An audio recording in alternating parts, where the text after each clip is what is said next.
بسم الله الرحمن الرحیم. سلام عرض میکنم خدمت شما بینندگان عزیز و فرهی. با برنامه دیگر از مجموعه برنامه‌های شیوه در خدمت شما هستیم به صورت زنده و امشب یک موضوع اقتصادی رو سعی میکنیم که ابعاد مختلفش رو مورد واکاوی قرار بدیم. ما به خصوص بعد از جنگ جهانی دوم به یک معنای کل اقتصاد جهان متأثر از دلار و پول ملی امریکاست. خیلی از کشورها علیرغم تلاششون برای ایجاد نوعی استقلال از دلار همچنان درگیر مسئله دلار و این پول جهان روا هستند و اقتصاد ایران هم البته از این مهم مستثنا نیست. ما هم در طول زندگی جاری اقتصادی خردمون و چه در اقتصاد کلانمون بارها و بارها تغییرات قیمت دلار رو به صورت واقعی، به صورت روانی و انواع و اقسام تاثیرات در زندگی اقتصادی فردی و اجتماعیمون دیدیم. به طوری که شاید در زبان ما عامیانه ما نرخ دلار به صورت ناخودآگاه و خودآگاه یکی از شاخصه های مهم وضعیت اقتصادی ما شده و با بالا رفتن قیمت دلار در بازارهای رسمی و غیر رسمیمون عملاً سنجش میکنیم وضعیت اقتصادیمون. اما حدود یک دهه‌ای هستش که برخی از کشورهای بزرگ در اقتصاد داخلی و اقتصاد خارجی و بین المللیشون به سمت نوعی ایجاد توازن و استقلال نسبت به ارز جهان روای دلار رفتن. وضع ما در این میانه چگونه است؟ آیا ایران هم باید به سمت به یک معنای دلار زدایی بره؟ آیا این امر در اقتصاد ایران ممکنه و اگر هم ممکن باشه این امر مطلوب هست یا نه؟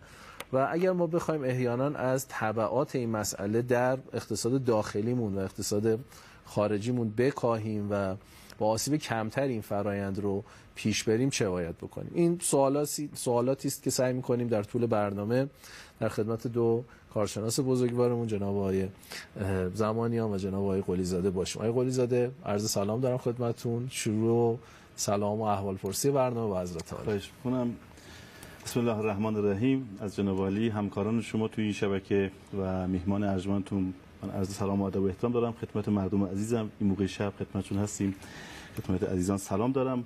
خب موضوع مهمی است ان شاء الله در خدمت شما. ان شاء الله. آقای زمانی شما با سلامی آغاز کنید. عرض سلام و ادب و احترام خدمت همه بینندگان و حاضرین در جلسه و عرض تسلیت به مناسبت ایام دهه پایانی ماه صفر. در خدمت شما هستم ان شاء الله که گفتگوی خوبی داشته باشیم. ان شاء الله. زمانی اگه اجازه بدین با آقای قلی زاده بحث رو شروع بکنیم. آقای قلی زاده من در واقع سوالات کلی و موضوعات کلی رو عرض کردم. خواستم در بخش اول هم بپرسیم مثلا کلا این دلار زدایی یعنی چی دقیقاً و این معنای متبادر عرفی که ما داریم که آقا مثلا دلار زدایی یعنی که ما تو سیاست اقتصاد خارجی و بین المللی دیگه مثلا با دلار تبادل نکنیم، مثلا بریم به سمت یه ارز یا ارزهای دیگه. آیا محدود به این معناست اولا و ثانیاً و اصولاً الان وضع اقتصاد ایران در نسبت با دلار چطوره؟ بسیار عالی، خیلی ممنونم. موضوع دلار زدایی داخلی که از یک فلسفه فکری محاسباتی و برنامه‌ای زایده شد و یه واقعیتی است که به اصطلاح متنابه داخل اقتصاد ایرانه و در بیانات رهبری که صحبت کردند چند تا شرکت های بزرگ دولتی هستند که مواد اولیه‌شان هم داخلی است. اینا محصولاتشون رو به دلار تلگرامی می‌فروشن و چرا به پول دشمن رسمیت میدید. خب ببینید مسئله‌ای که ما باهاش مواجه هستیم یک جعبه سیاهیه که خب اخیراً اقتصاددانان که تو رسانه‌ها میشناسند مردم و اینکه در دولت‌ها سمت‌های بالا داشتن گفتن که در سال 87 یک اتفاقی افتاده که به اصطلاح ما نمی‌دونیم چیه. در کاغذهای منم هست به اصطلاح موضوع به سکته اقتصادی قبلا در دانشگاه‌ها و گفتگوهایی که من قبلا هم خدمت های دکتر زمانیان بودم اشاره داشتم. ببینید اتفاقی در این اقتصاد افتاده که کسی در مورد چیزی ننوشته. این مزیتی بود، این کار سختی بود که علیرغم سختی‌هاش با کمک دوستان تونستیم پیش ببریم. از سال 69 یک فکری اتفاق افتاد تو ایران که ما به ملت یارانه میدیم. اینها شفاهی بود.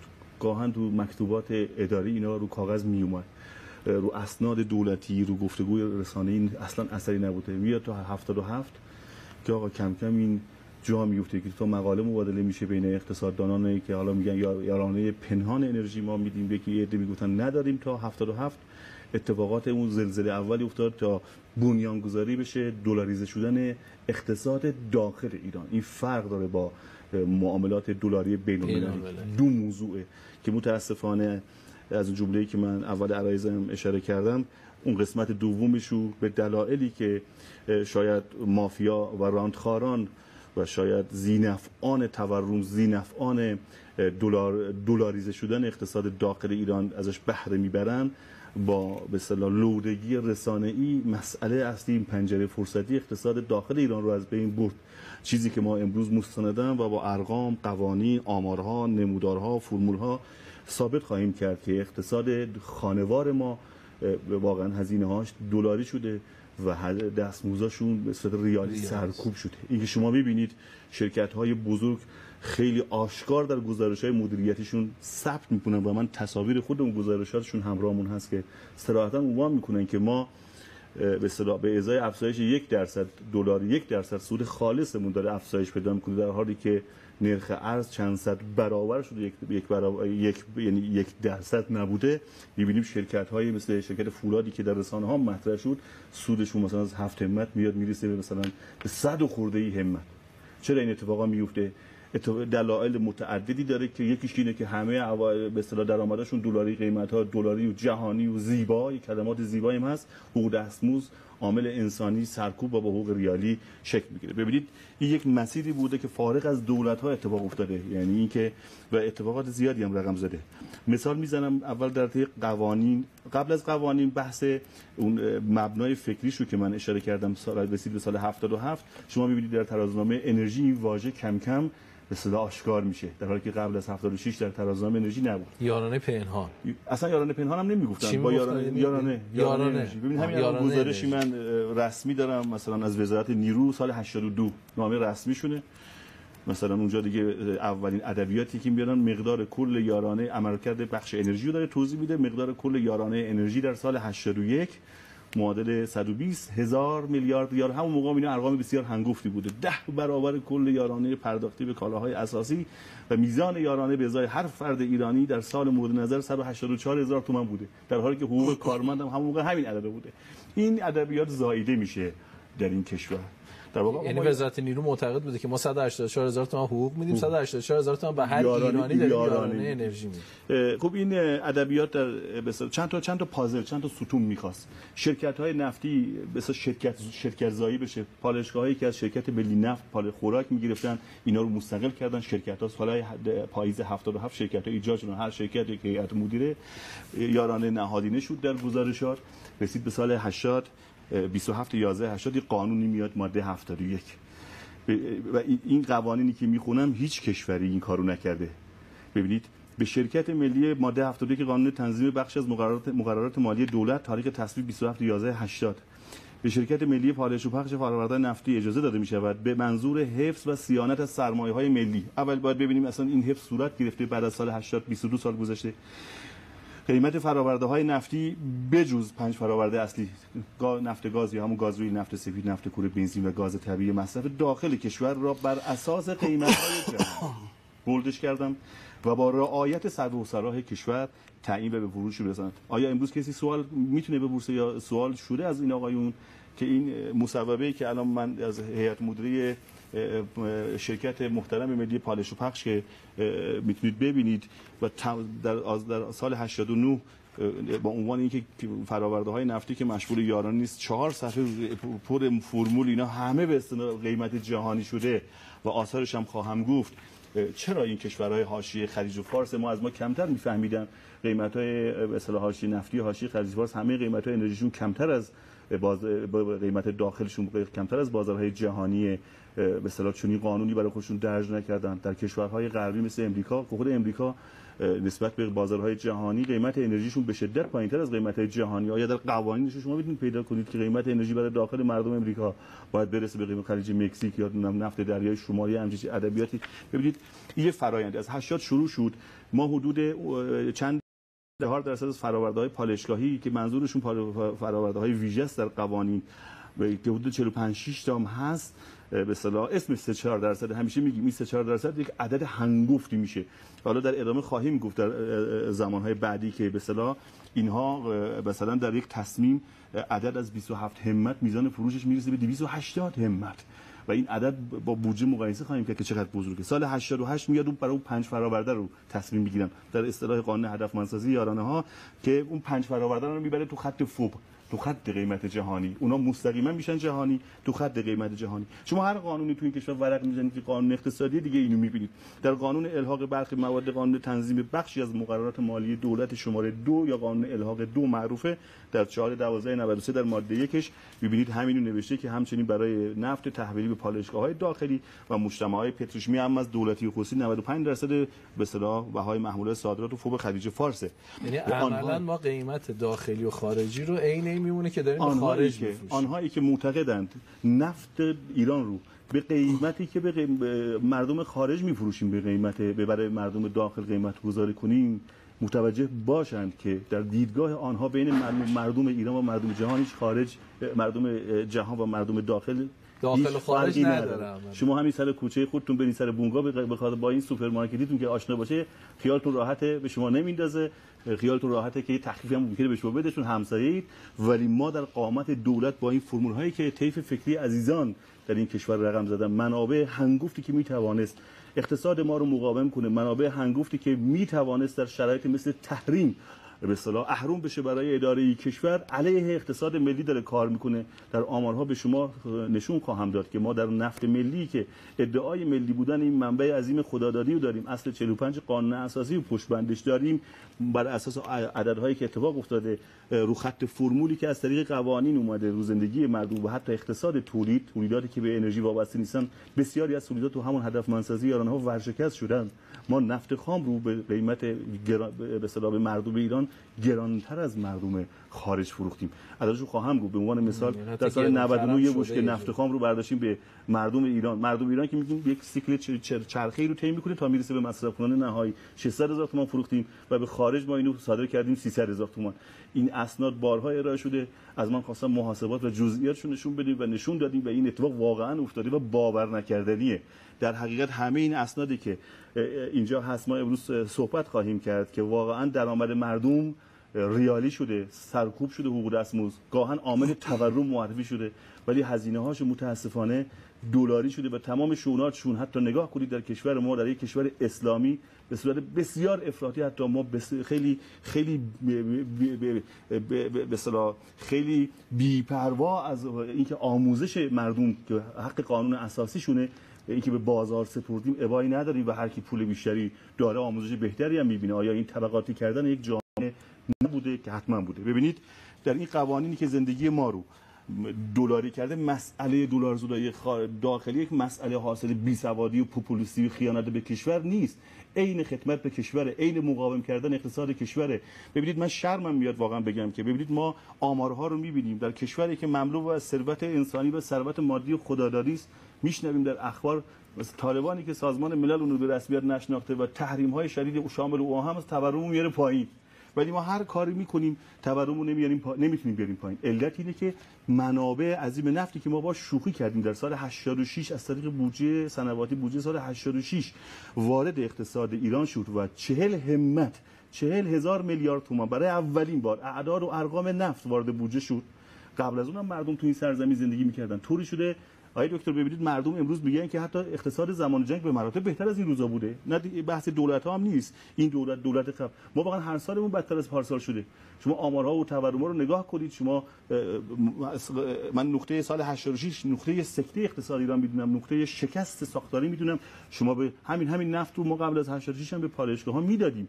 و چرا این اتفاقات نمیافتاد؟ صحبتی نیست که به اصطلاح دوستان به اصطلاح جسارت نشه محصولای دکتر زمانیان ما در فضای رسانه‌ای گله رو بکنیم. دوستان پکیج فروش و بورس بازی که می‌بینید دیگه، حالا اونم یکی از تبعات این کاره و اون بحث شرکت سازی و فروش پالایشگاه‌های دولتی کشور به این سمت بود که در رسانه‌ها می‌بینید از انواع اقسام القابی که علیه ما استفاده می‌کنن بدانند که اینها مردم نیستن، اینها از طرف مردم صحبت نمی‌کنن. اینها اقتصادی که شما نگاه کنید، اقتصادی که مقدار تولیدش اگه یکش نشه 2 یکش نشه 3 در حقیقت رشد اسمی به اصطلاح عدد اسمی با دستورات تغییرات نمیدونم نرخ ارز با دستور همین مصوبه هایی که ببینید همین مصوبه‌ای که اخیراً بحثش شد در رسانه ها توسط وزیر فعلی محترم اقتصاد، ما همین تاریخ داره تکرار میشه، همین مصوبه سال 97 رو مرور کنیم. اینجا هم همون کار اتفاق افتاد. خیلی جالب شما بدونید در بند دوش خیلی تاکید کرده که آقا نگران نباشید، ما نرخ ارز رو بردیم بالا، اجازه نخواهیم داد قیمت رو تغییر کنه. اصلا نوشته اینجا بند 3 مصوبه شماره 999/65 هیئت محترم وزیر. آیا تونستن جلوی رو بگیرن؟ آیا در این گزارشی که از نهادهای تصمیم سازی که منتشر کردن و برای به اصطلاح تصمیم سازی برای مقامات فرستادن و ماه به ماه دهک به دهک گفتن آقا اگر این ارز رو حذفش کنیم همه سود خالص خواهند کرد در این گزارشی که هست و همه سود خواهند کرد الا اون صدک یا اینجا راجع دهک دهم مفتخور ثروتخور نمیدونم راندخور که واقعا اینا واقعیت نداره و با ارائه آمارها رو بخوایم مردم رو در برابر مردم قرار بدیم و مشکلاتمون رو هی حواله بدیم به این و اون. شما نگاه کنید دولت‌های ما از آینده دارن قرض می‌گیرن. هر دولتی که اومده سر کار به دلایل و آدرس‌های غلطی که طیف فکری عزیزان به دولت و در قالب نسخ اقتصادی و راه نجات اقتصاد بهشون نشون دادن، عین سمیه که از طریق آلوده کردن اقتصاد خانوار و اقتصاد تولید آلوده شده اقتصاد ایران. شما هر تلاشی میکنید جناب آقای دکتر ببینید تورم پایین نمیاد. پیش بینی کرده بودن تورم این حسب ارز ترجیحی 9%. گوشت مرغ مردم بدانن در گزارشات رسمی که الان دست من هست پیش بینی کرده بودن آقا 2% قیمت مرغ گرون میشه. همین مکتوبه، این سند از رو سندشو میخونم. قیمت گوشت فقط 1.4 اونم 1.47%. این دقیق محاسبه. بعد مصرف دهک اول نمیدونم دهک دهم گوشت اینقدر شده، دهک اول خیلی کم میخوره، اینا رو اصلاح خواهیم کرد. آیا این شد؟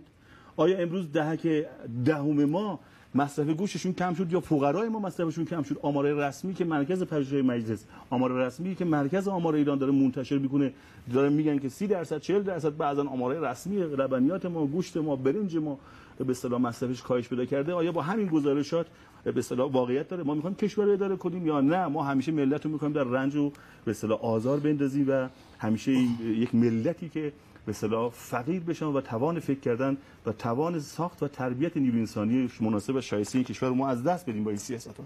تصویر این گزارشو که یه دقیقه جمع‌بندی بفرمایید که تصویر این گزارشو این تصویر گزارش شرکت پالایش نفت اصفهانه. صراحتاً شرکت‌های پالایشی، صراحتاً شرکت‌های پتروشیمی، صراحتاً شرکت‌های فولادی، صراحتاً شرکت‌های سیمانی خیلی بی‌پروا و خیلی راحت می‌نویسن به ازای افزایش 1% دلار 1% سود خالص ما افزایش پیدا می‌کنه. آیا این اداره اقتصاد اونم با چارچوب‌های اسلامی است؟ واقعا اینجوری میشه نگاه کرد بهش؟ خب در ادامه من حالا خواهم پرداخت که در پالایشگاه‌ها این عبثی‌ها رو باز خواهیم کرد که چگونه ما رو در اقتصاد مصرف انرژی ما واقعا اونه بوده که الان صدا و سیما داره واقعا در زمستون گذشته که وزیر محترم گفتن دیگه من با جوراب میرم خونه و لباس گرم میپوشم. آیا واقعا مردم بیش مصرفن که همیشه در رسانه‌ها این تبلیغ به ذهنشون فرو رفته؟ آیا مردم ایران واقعا قاچاقچی‌ان که مثلا ما در کشوری که تا مثلا معده مردم رو الان میتونیم بشموریم تا اینکه یک نفر از کدوم نونوایی بتونه چه نونی بخره و چه تعداد نون بخره، بعد ما میایم اینجا 30 تا 40 تا پتروشیمی رو با 5 6 7 8 10 تا پالایشگاه رو با آمارهای رسمی با دیسپچینگ ها و نرم افزارهای بسیار مدرن نتونیم کنترل کنیم که بگیم هی تصویر نمیدونم یه نیسان مال دهه 70 رو نشون بدیم که حتی این دوستان نمیدونن که بابا این فروش مرزی طبق مصوبه وزیران داره انجام میشه، این قاچاق نیست در کشوری که ما ادعا داریم و واقعیتش هم همینه که به اصطلاح هیچ پرنده دشمنی قادر به پرواز نیست. چطوری ما روزی 90 میلیون لیتر روز عددهای هنگفتی که در نرم افزار در پلتفرم‌های مثل کلاب هاوس عددها رو گفتن هستش دیگه 60 میلیون لیتر در روز این کشور قاچاق میشه.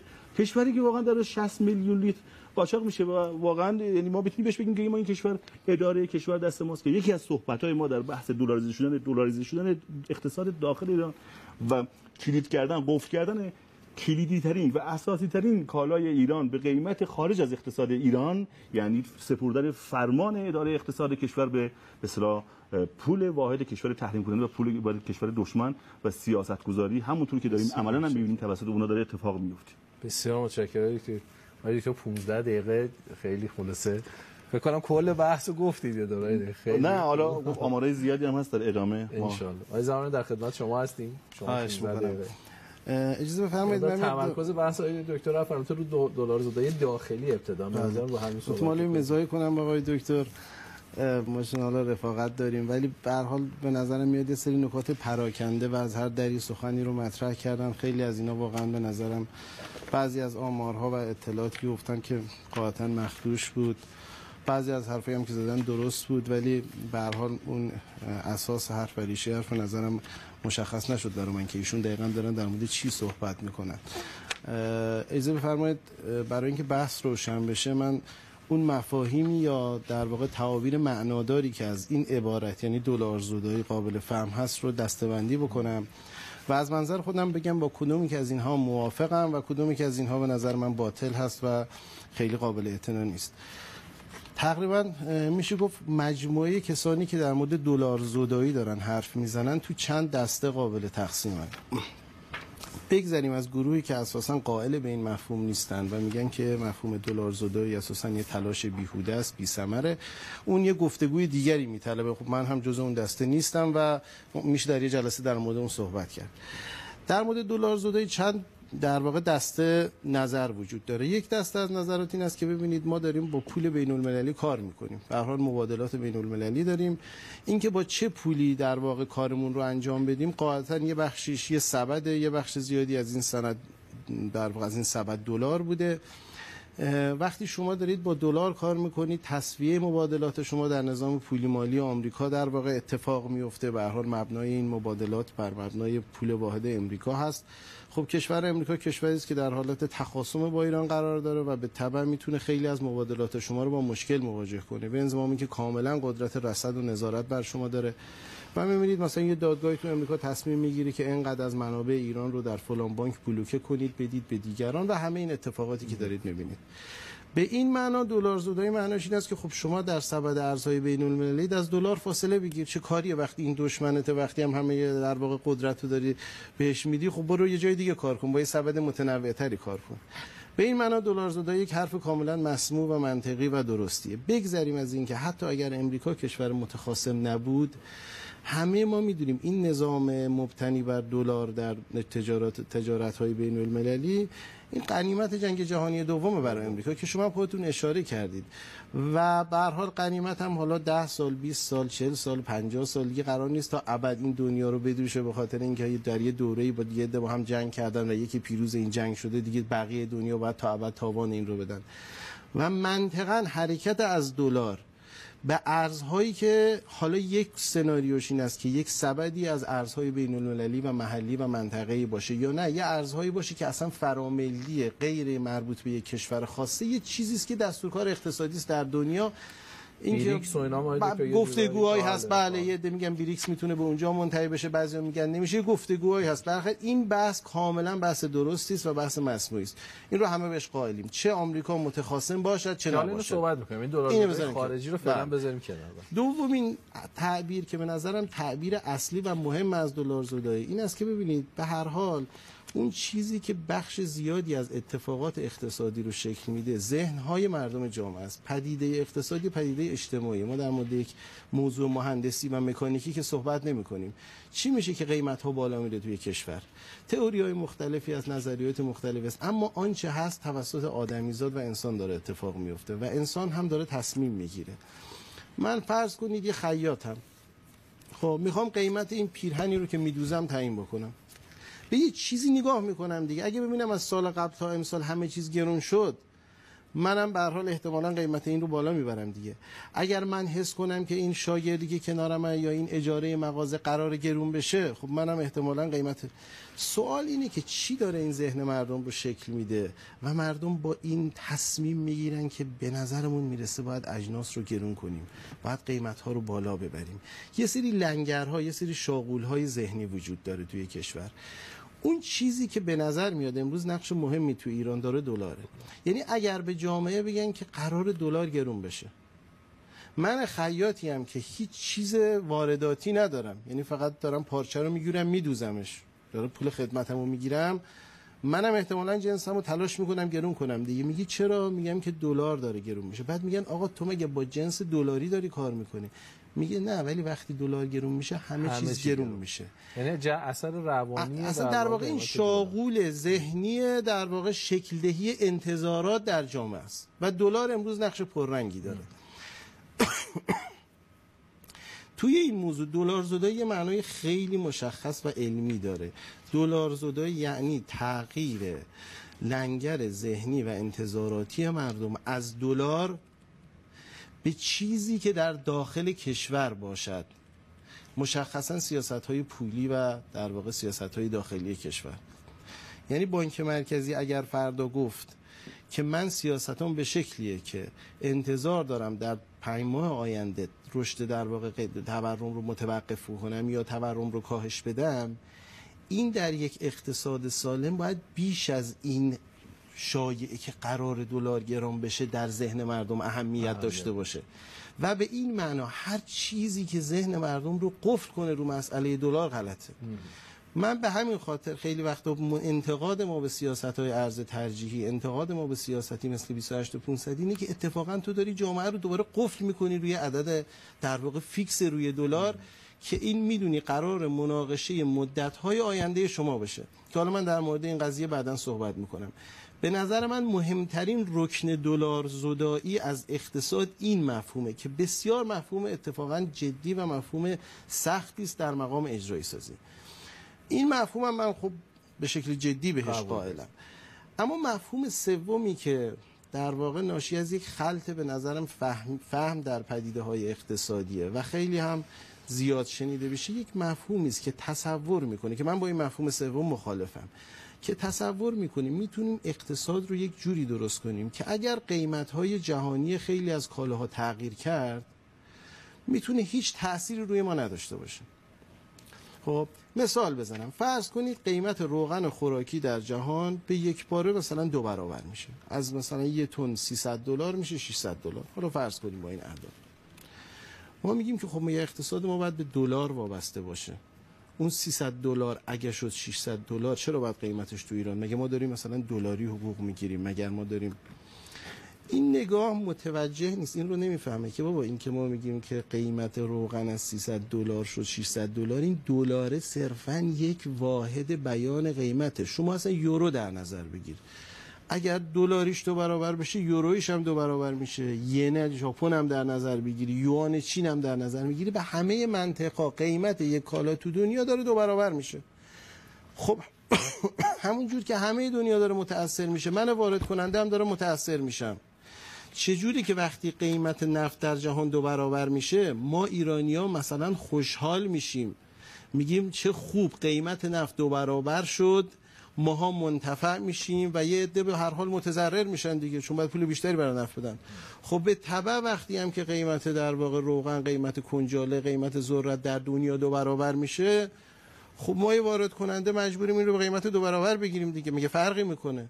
به همین خاطر ماها متضرر میشیم، کما اینکه همه دنیا داره اتفاق میفته. داخلی شاید دکتر بحث سر اونه. خب نه، حالا اجازه بفرمایید این تصور رو به معنای کلی در نظر بگیرید. اگر قرار است اقتصاد شما با اقتصاد جهان کار بکنه، این به معنای عامه ها. جهانم من مطلقاً جزء کسایی نیستم که بگم جهان یعنی مثلا اون چند تا کشور خاص، نه، دنیا به معنای عام دنیا، به معنای منطقه، به همین کشورهایی که هستن. اگر قراره با دیگران کار بکنیم، مثل یک بنگاهی، مثل یک مغازه‌ایم که تو بازاریم، مگه میتونی یه مغازه‌ای توی بازار خودشو مستقل از بقیه تعریف کنه؟ اینجا نوسانات قیمتی در جهان این هیچ ربطی به دلار نداره. این یه پدیده است که قیمت‌ها در دنیا بالا و پایین میره و ما هم چه صادر کننده یک کالا باشیم چه وارد کننده یک کالا باشیم از اون متأثر میشیم. این پرانتز رو بزنم. همیشه استثناءات البته وجود داره. ممکنه ما بگیم ببین قرص سرطان تو دنیا گرون میشه، ما یک کالای خاص رو میخوایم در کشور قیمتش عوض نشه، به این یه دونه یارانه میدیم. من در مورد تک کالا و یه چیز صحبت نمی‌کنم، در مورد پک عمومی کالاها و در واقع اقتصاد به معنای کلان دارم صحبت میکنم. حالا شما بگید یه کالایی مثلا داخلی است، تولیدش در داخله. الان فرض کنید یه تولید کننده این لیوان رو داره تو داخل تولید میکنه، درسته؟ خب این قیمت این کالا که این میتونه این رو صادر کنه تو دنیا داره 2 برابر میشه. شما میگی مگه من اینو تو داخل تولید نمیکنم؟ میگیم چرا؟ میگه خب اگر تو دنیا گرون شده چرا تو کشور منم باید گرون بشه؟ خب بابا صادر کننده این، تولید کننده این داره زحمت میکشه، او هم دوست داره جنسش رو به قیمت بفروشه. وقتی او میتونه بعد از افزایش قیمت این لیوان تو دنیا این رو به 2 برابر بفروشه، شما چرا میخواید مانع او بشید؟ بله میشه مانع شد، بگیم ببخشید تو حق نداری صادر کنی، این رو باید بری به آقای قلی زاده به همون قیمت قبلی. عملا داری چی کار میکنی؟ اسمن اینه که داری رفاه آقای قلی زاده رو تامین میکنی، اما از جیب کی داری تامین میکنی؟ از جیب اون کسی که این زحمت رو کشیده بود و این لیوان رو تولید کرده بود. این رو بدونیم که عملا دولت جیبی نداره. هر چیزی که ایشون اسمشو داره حمایت میذاره یعنی از جیب یه عده برداریم و به جیب عده دیگه بدیم، وگرنه دولت به ما هم موجود. چون نگاه و دیدگاهی که دوستان دارن این است که انه یک جیب بزرگی دولت داره، ما میتونیم از اون بکنیم به مردم بدیم. خب و اگرم ندیم او داره مال مردم رو میخوره که انه یک در واقع مالی خولیای اون بابا چیزی به اسم جیب دولت وجود نداره. مردمی هستن که یک در واقع بینشون دولت با این سیاستایی که اعمال میکنه داره به نفع عده یا به ضرر عده کار میکنه. به همین خاطر من البته قائل هستم به این که بعضی وقتا قیمت یک کالایی تو دنیا میره بالا، ما برای اینکه این کالا خیلی مهمه استثناا بیایم اینو یارانه بدیم فعلا خیلی شوک وارد نشه. این حرف مسموعیه، این حرف درستیه. یه موقع یک کالا دچار نوسان میشه، ما از ابزارهای نوسانگیر استفاده میکنیم که خیلی نوسان و شوک به داخل نیاد. این حرف درستیه. اینا همه حرفاییه که به جای خودش قابل بحث. اما این نگاه که انهو که دنیا ممکنه یک کالایی در طی 10 سال قیمتش چندین برابر بشه و ما توی جایی بشینیم که هیچ اتفاقی نیفتاده، ما با همون مکانیزم‌های 10 سال پیش داریم کار میکنیم، این نتیجهش میشه که همین که انهو که کشوری که قرار دورش دیوار بکشیم. به این معنا من فقط چون یه 3-4 دقیقه شما فرصت داری، من چون یه فهم دیگه ای از بحث‌های قلی زاده داشتم می‌خواستم اونو بگم، ببینید شاید من اشتباه فهمیدم. فکر می‌کنم بحث‌های قلی زاده بیشتر تمرکزش توی زنجیره کالاهای در واقع زنجیره تولید، تمرکزش روی کالاهای سرمایه‌ای در اختیار دولت بود که دولت اینو مجانی داره یا با یه ارزش در واقع هزینه‌ای اندکی اینو تولید کرده. مثلا نفت رو تولید کرده، درآمد $11 براش فرض بکن، یه بشکه نفت $11. الان دولت دارای این دارایی $11. بحث اینه که دولت اینو چیکار بکنه و اینو به چه قیمتی به کی بفروشه.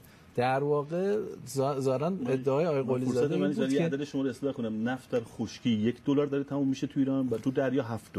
آره مثلا این که دیگه خیلی خوبه. این سوال از شما بپرسم. یعنی فکر میکنم موضوع اینه که اینجا این کسی نمیگه شما میخواد، یعنی در با دلاریزه کردن این کالا گرانی رو در داخل ایجاد کردیم. ببینید من قبل از اینکه وارد این گفتگو بشم مشخصاً از این میخوام که یکم کمک کنی اول بس منضبط بشه. آیا این حرفی که ایشون میزنه چیزی جز این چند دسته است که من دارم میگم؟ یعنی اول جایابی کنیم. همین سومیه. همین سومیه. آره منتها موضوعش فکر میکنم تا اینجا که من متوجه شدم کالاهای تولیدی و کالاهای مصرفی نیست، کالاهای به مثابه سرمایه دست دولت. مسئله اینه. بسیار خوب. ببینید زمین، نفت، منابع طبیعیه. بله ببینید اولین رو دقت بفرمایید. ما وقتی داریم میگیم که یک کالای مال مردمه، بعضی وقتا سوء تفاهم میشه. دوستان تصورشون اینه که خب پس بیایم بدیم به مردم هر کی خواست هرجور مصرف کنه. نه آقای قلی زاده، اگر نفت مال مردمه، فرق منی که نفت دارم یعنی من ایرانی با اون مثلا فرض کن کشور انگلیسی که نفت نداره، اینه که درآمدهای حاصل از نفت مال مردمه در ایران و در انگلستان درآمد حاصل از نفتی وجود نداره. از منظر آقای قلی زاده یعنی اینکه خب این نفت مال مردمه دیگه، خب اموال جامعه است دیگه، حالا اموال در اختیار حاکمیت دیگه، $1 هم در میاد دیگه، خب بریزید هر کی میخواد مصرف کنه دیگه. الان هم همینه در واقع. شما الان میگه مصرف ما این اعداد ارقامی که در واقع در مورد شدت انرژی وجود داره و ایران به شدت داره ناکارا انرژیش رو هدر میده، مگر چیزی جز این است؟ اساسا مگر چیزی جز این که ایشون میگه داره اتفاق میفته؟ الان قیمت مثلا بنزین تو دنیا چنده؟ خب شما یه در نظر بگیرید یه اروپایی که تقریبا درآمد مثلا کف درآمد در اروپا یه چیزی حدود مثلا بالای $2000 تا €2000 تقریبا، حالا مالیات ها ایناش هم کار ندارم، قیمت بنزین هم حدود مثلا $2. 10 لیتر. یه اروپایی با کف دستمزد خودش میتونه ماهی مثلا 1000 لیتر بنزین بخره. در ایران کف دستمزد حدود مثلا 8 میلیون تومان یا عدد شبیهینه. متوسط قیمت بنزین در ایران متوسط 2000 تومانه. یعنی یک ایرانی با کف دستمزدش حداقل 4 برابر یک اروپایی میتونه بنزین مصرف کنه. همینی که ایشون داره میگه دیگه. به نسبت دیزل اگر حساب کنی، همین نسبت اروپا که در واقع میشه با کف دستمزد 1000 لیتر دیزل گرفت، در ایران یه چیزی حدود در واقع شما فرض کنید که مثلا حدود 130 برابر اون هست. یعنی به شدت اتفاق انرژی در ایران ارزانه. این هست، همین اتفاق داره میفته، این که شکی درش نیست، اعداد به وضوح داره این رو نشون میده. نتیجه چی شده؟ نتیجهش این شده که درآمدهای حاصل از انرژی در ایران عملا در خیلی از بخش‌ها کفاف خودش رو نمیده. ما روزی آقای بیگدلی داریم حدود 100 میلیون لیتر گازوئیل تو ایران در واقع مصرف میکنیم. حدود 60 میلیون لیتر این داره تو جایگاه‌ها به خودروها داده میشه، به خودروهای در واقع کامیون و اتوبوس. این 60 میلیون لیتر شما میدونید که قیمتش 300 تومنه تقریبا. حالا 1-2 میلیون لیترش به قیمت 2 برابر آزاده. به نظرتون ما فقط داریم چقدر به جایگاهدار پول میدیم به ازای این؟ من فکر میکنم الان اگر آمارم دقیق باشه به ازای هر لیتر داریم 400 تومان فقط به تلمبه‌چی میدیم. یعنی کل گازوئیل داره استخراج میشه، چاه کنده میشه، انتقال داده میشه، پالایش میشه، چند هزار تومان فقط هزینه پالایشه. این وسط تبخیر داریم، هدر رفت داریم، نقل و انتقال داریم، همشو میرسونیم به جایگاه. میگیم آقای جایگاه دار بیا یه چیزی هم خدمت شما اضافه تقدیم میکنیم که این گازوئیل رو به شکل رایگان تقسیم کنیم. اینه دیگه، این نظامی است که دوستان دارن ازش دفاع میکنن دیگه، میگن حق ماست دیگه. نتیجه چی میشه؟ شما باید از مردم مالیات بگیری، از مردم باید مالیات بگیری که خسارت تولید دیزل در ایران رو هم بدی. یه دقیقه جنبندی بفرمایید. خب بله این تیکه رو تموم بکنم. دقت بفرمایید، ما داریم بحث کارشناسی هم میکنیم. الان کسی فکر نکنه من دارم میام دفاع میکنم که به گازوئیل یه روزه بره بشه مثلا 10,000 تومان. نه، بحث من این نیست. ما داریم بحث میکنیم که تبعات این نگاه چیه. خب این نتیجهش چیه؟ نتیجهش اینه که هر کی مصرف کنه، حالا دیزل که خوبه داره مصرف حداقل حمل و نقل عمومی میشه، گاز و برق و نمیدونم بنزین و امثال این رو هر کی بیشتر مصرف کنه انگار یک غارت عمومیه. تو هر چقدر بتونی بیشتر بکنی از این وسط، هزینه بیشتری به دولت تحمیل کردی. شما بگید دولت اسمش از جیب فقرای جامعه است، بیشتر مصرف کن، اشکالی نداره. گاز متر مکعبی 40 تومن و 50 تومن و 100 تومنه. ما که میدونیم قیمت واقعی این فقط پالایش و انتقالش خیلی بیشتر از اینه. هر چقدر میتونی مصرف کن. چرا؟ به قول آقای قلیزاده مال مردمه. در حالی که من نگاه من چیز دیگه است. این مال مردمه. اتفاقا تو باید صیانت کنی از مال مردم. تو باید بگی آقایی که میخوای مصرف کنی، میخوای استخرتو گرم کنی، برو گرم کن، اشکالی نداره، پولش رو بده.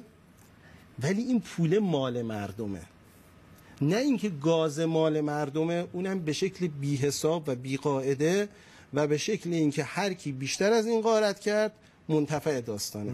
این مغالطه، این که دقت کنید مغالطه از کجا شکل میگیره، این که این مال مردمه فراموش میشه که این میتوانه با منابعی رو برای حاکمیت خلق کنه که این منابع آینده این مملکت رو بسازه، برای مردم شغل ایجاد کنه، برای مردم آموزش ایجاد کنه، برای مردم سلامت ایجاد کنه، برای مردم امنیت و زیرساخت و کارخانه و تولید و فرهنگ ایجاد کنه.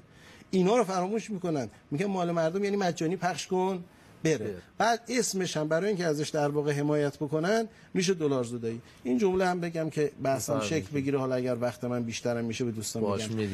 این عبارتی هم که بنده میگم که ما باید کالاهای سرمایه‌ای و زیرساختی رو اگر میخوایم ببریم خرج زیرساخت کشور بکنیم که دست دولت با مثلا منابع معدنی بره ریل و راهن بسازه، اون که دیگه اصلا فروش و قیمت و اینا نداره، ما خودش میره باش راهن میسازه، اون که خیلی هم عالیه. حرف ما رو اون بخشیه که داره میفروشش در اقتصاد.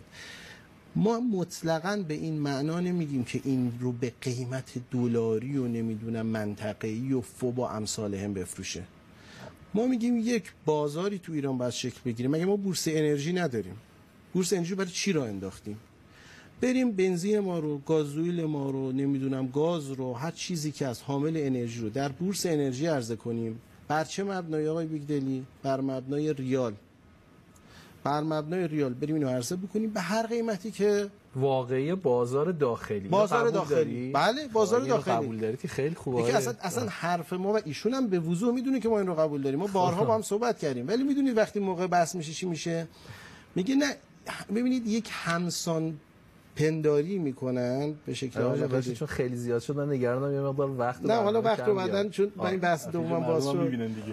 ببینید همسان یکسان پنداری میکنن بین اینکه یه چیزی قیمتش در بازار تعیین بشه در بازار داخلی کشور و اینکه دلاریزه باشه. این ربطی به هم نداره. پس نقطه خوبی شد. اینو میتونیم در موردش صحبت کنیم.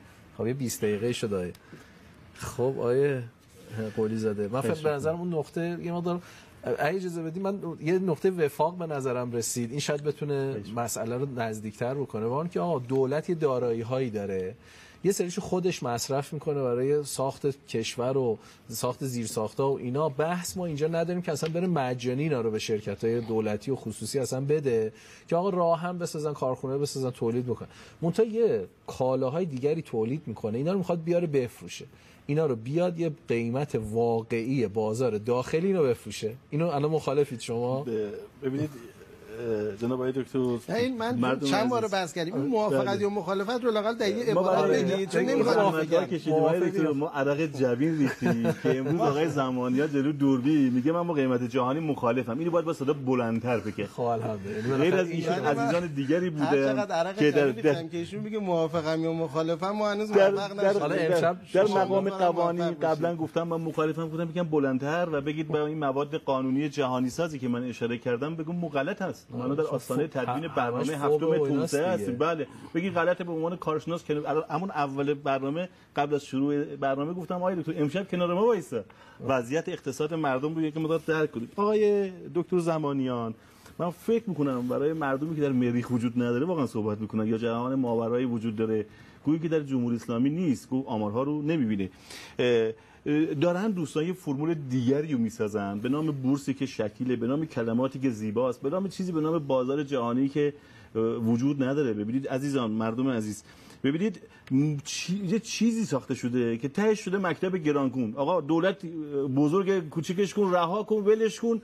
آقای دکتر اتفاقی که امروز در سرنوشت اقتصاد تولید ما، اقتصاد خانوار ما و مردم ما و برای دانش آموزای ما و برای همه ما اتفاق افتاده اینه که اصلا اختیار سیاست پولی، سیاست گذاری پولی و مالی از دست دولت در رفته. ببینید یه زمانی بود دوستان با همین ادبیات، من اینو میگم زمانشو قبل از 86 و هنوزم رایجه در رسانه ها می‌نویسن، میگن که آقا تورم زینفعش دولته. این نمیدونم فریدمن گفته تورم دزدی دولت از جیب فقرا. یه زمانی ممکن بود این اتفاق عمدن توسط دولت بیفته ولی مردم میدانن، ما هم میدانیم، آقای زمانیان هم میدانه به دلیل تبعات اجتماعی مختلفی که مثال معروفش همین ده 96 آبان 98 در حوزه اقتصاد، صرفا اقتصاد در این مملکت اتفاق افتاده. واقعا دولت الان امسال یعنی خواستار تورم نیست که از جیب فقرا بزنه و اینا. خود دولت در این باطلاق داره غرق میشه در این سیاستی که دوستان نسخه پیچیدن، امروز خوشبختانه دارن عقب میشینن ولی باید بیان پای رد قوانین وایسن و در آستانه تدوین برنامه هفتم توسعه به نمایندگان محترمی که دارن مشاوره میدن محکم با صدای رسا بگن این 4-5 تا قانونی که قلیزاده ها بابتش عرق ریختن تو این مملکت، تاوان دادن، توهین به اونها شد، غلطه. اینو بگم به شما دکتر. ببینید غیر از آقای دکتر زمانیان، همه عزیزانی که من پای مناظره و گفتگوی صمیمانه فنی و کارشناسی نشستیم خیلی زیر لفظی با قیمت جهانی مخالفن.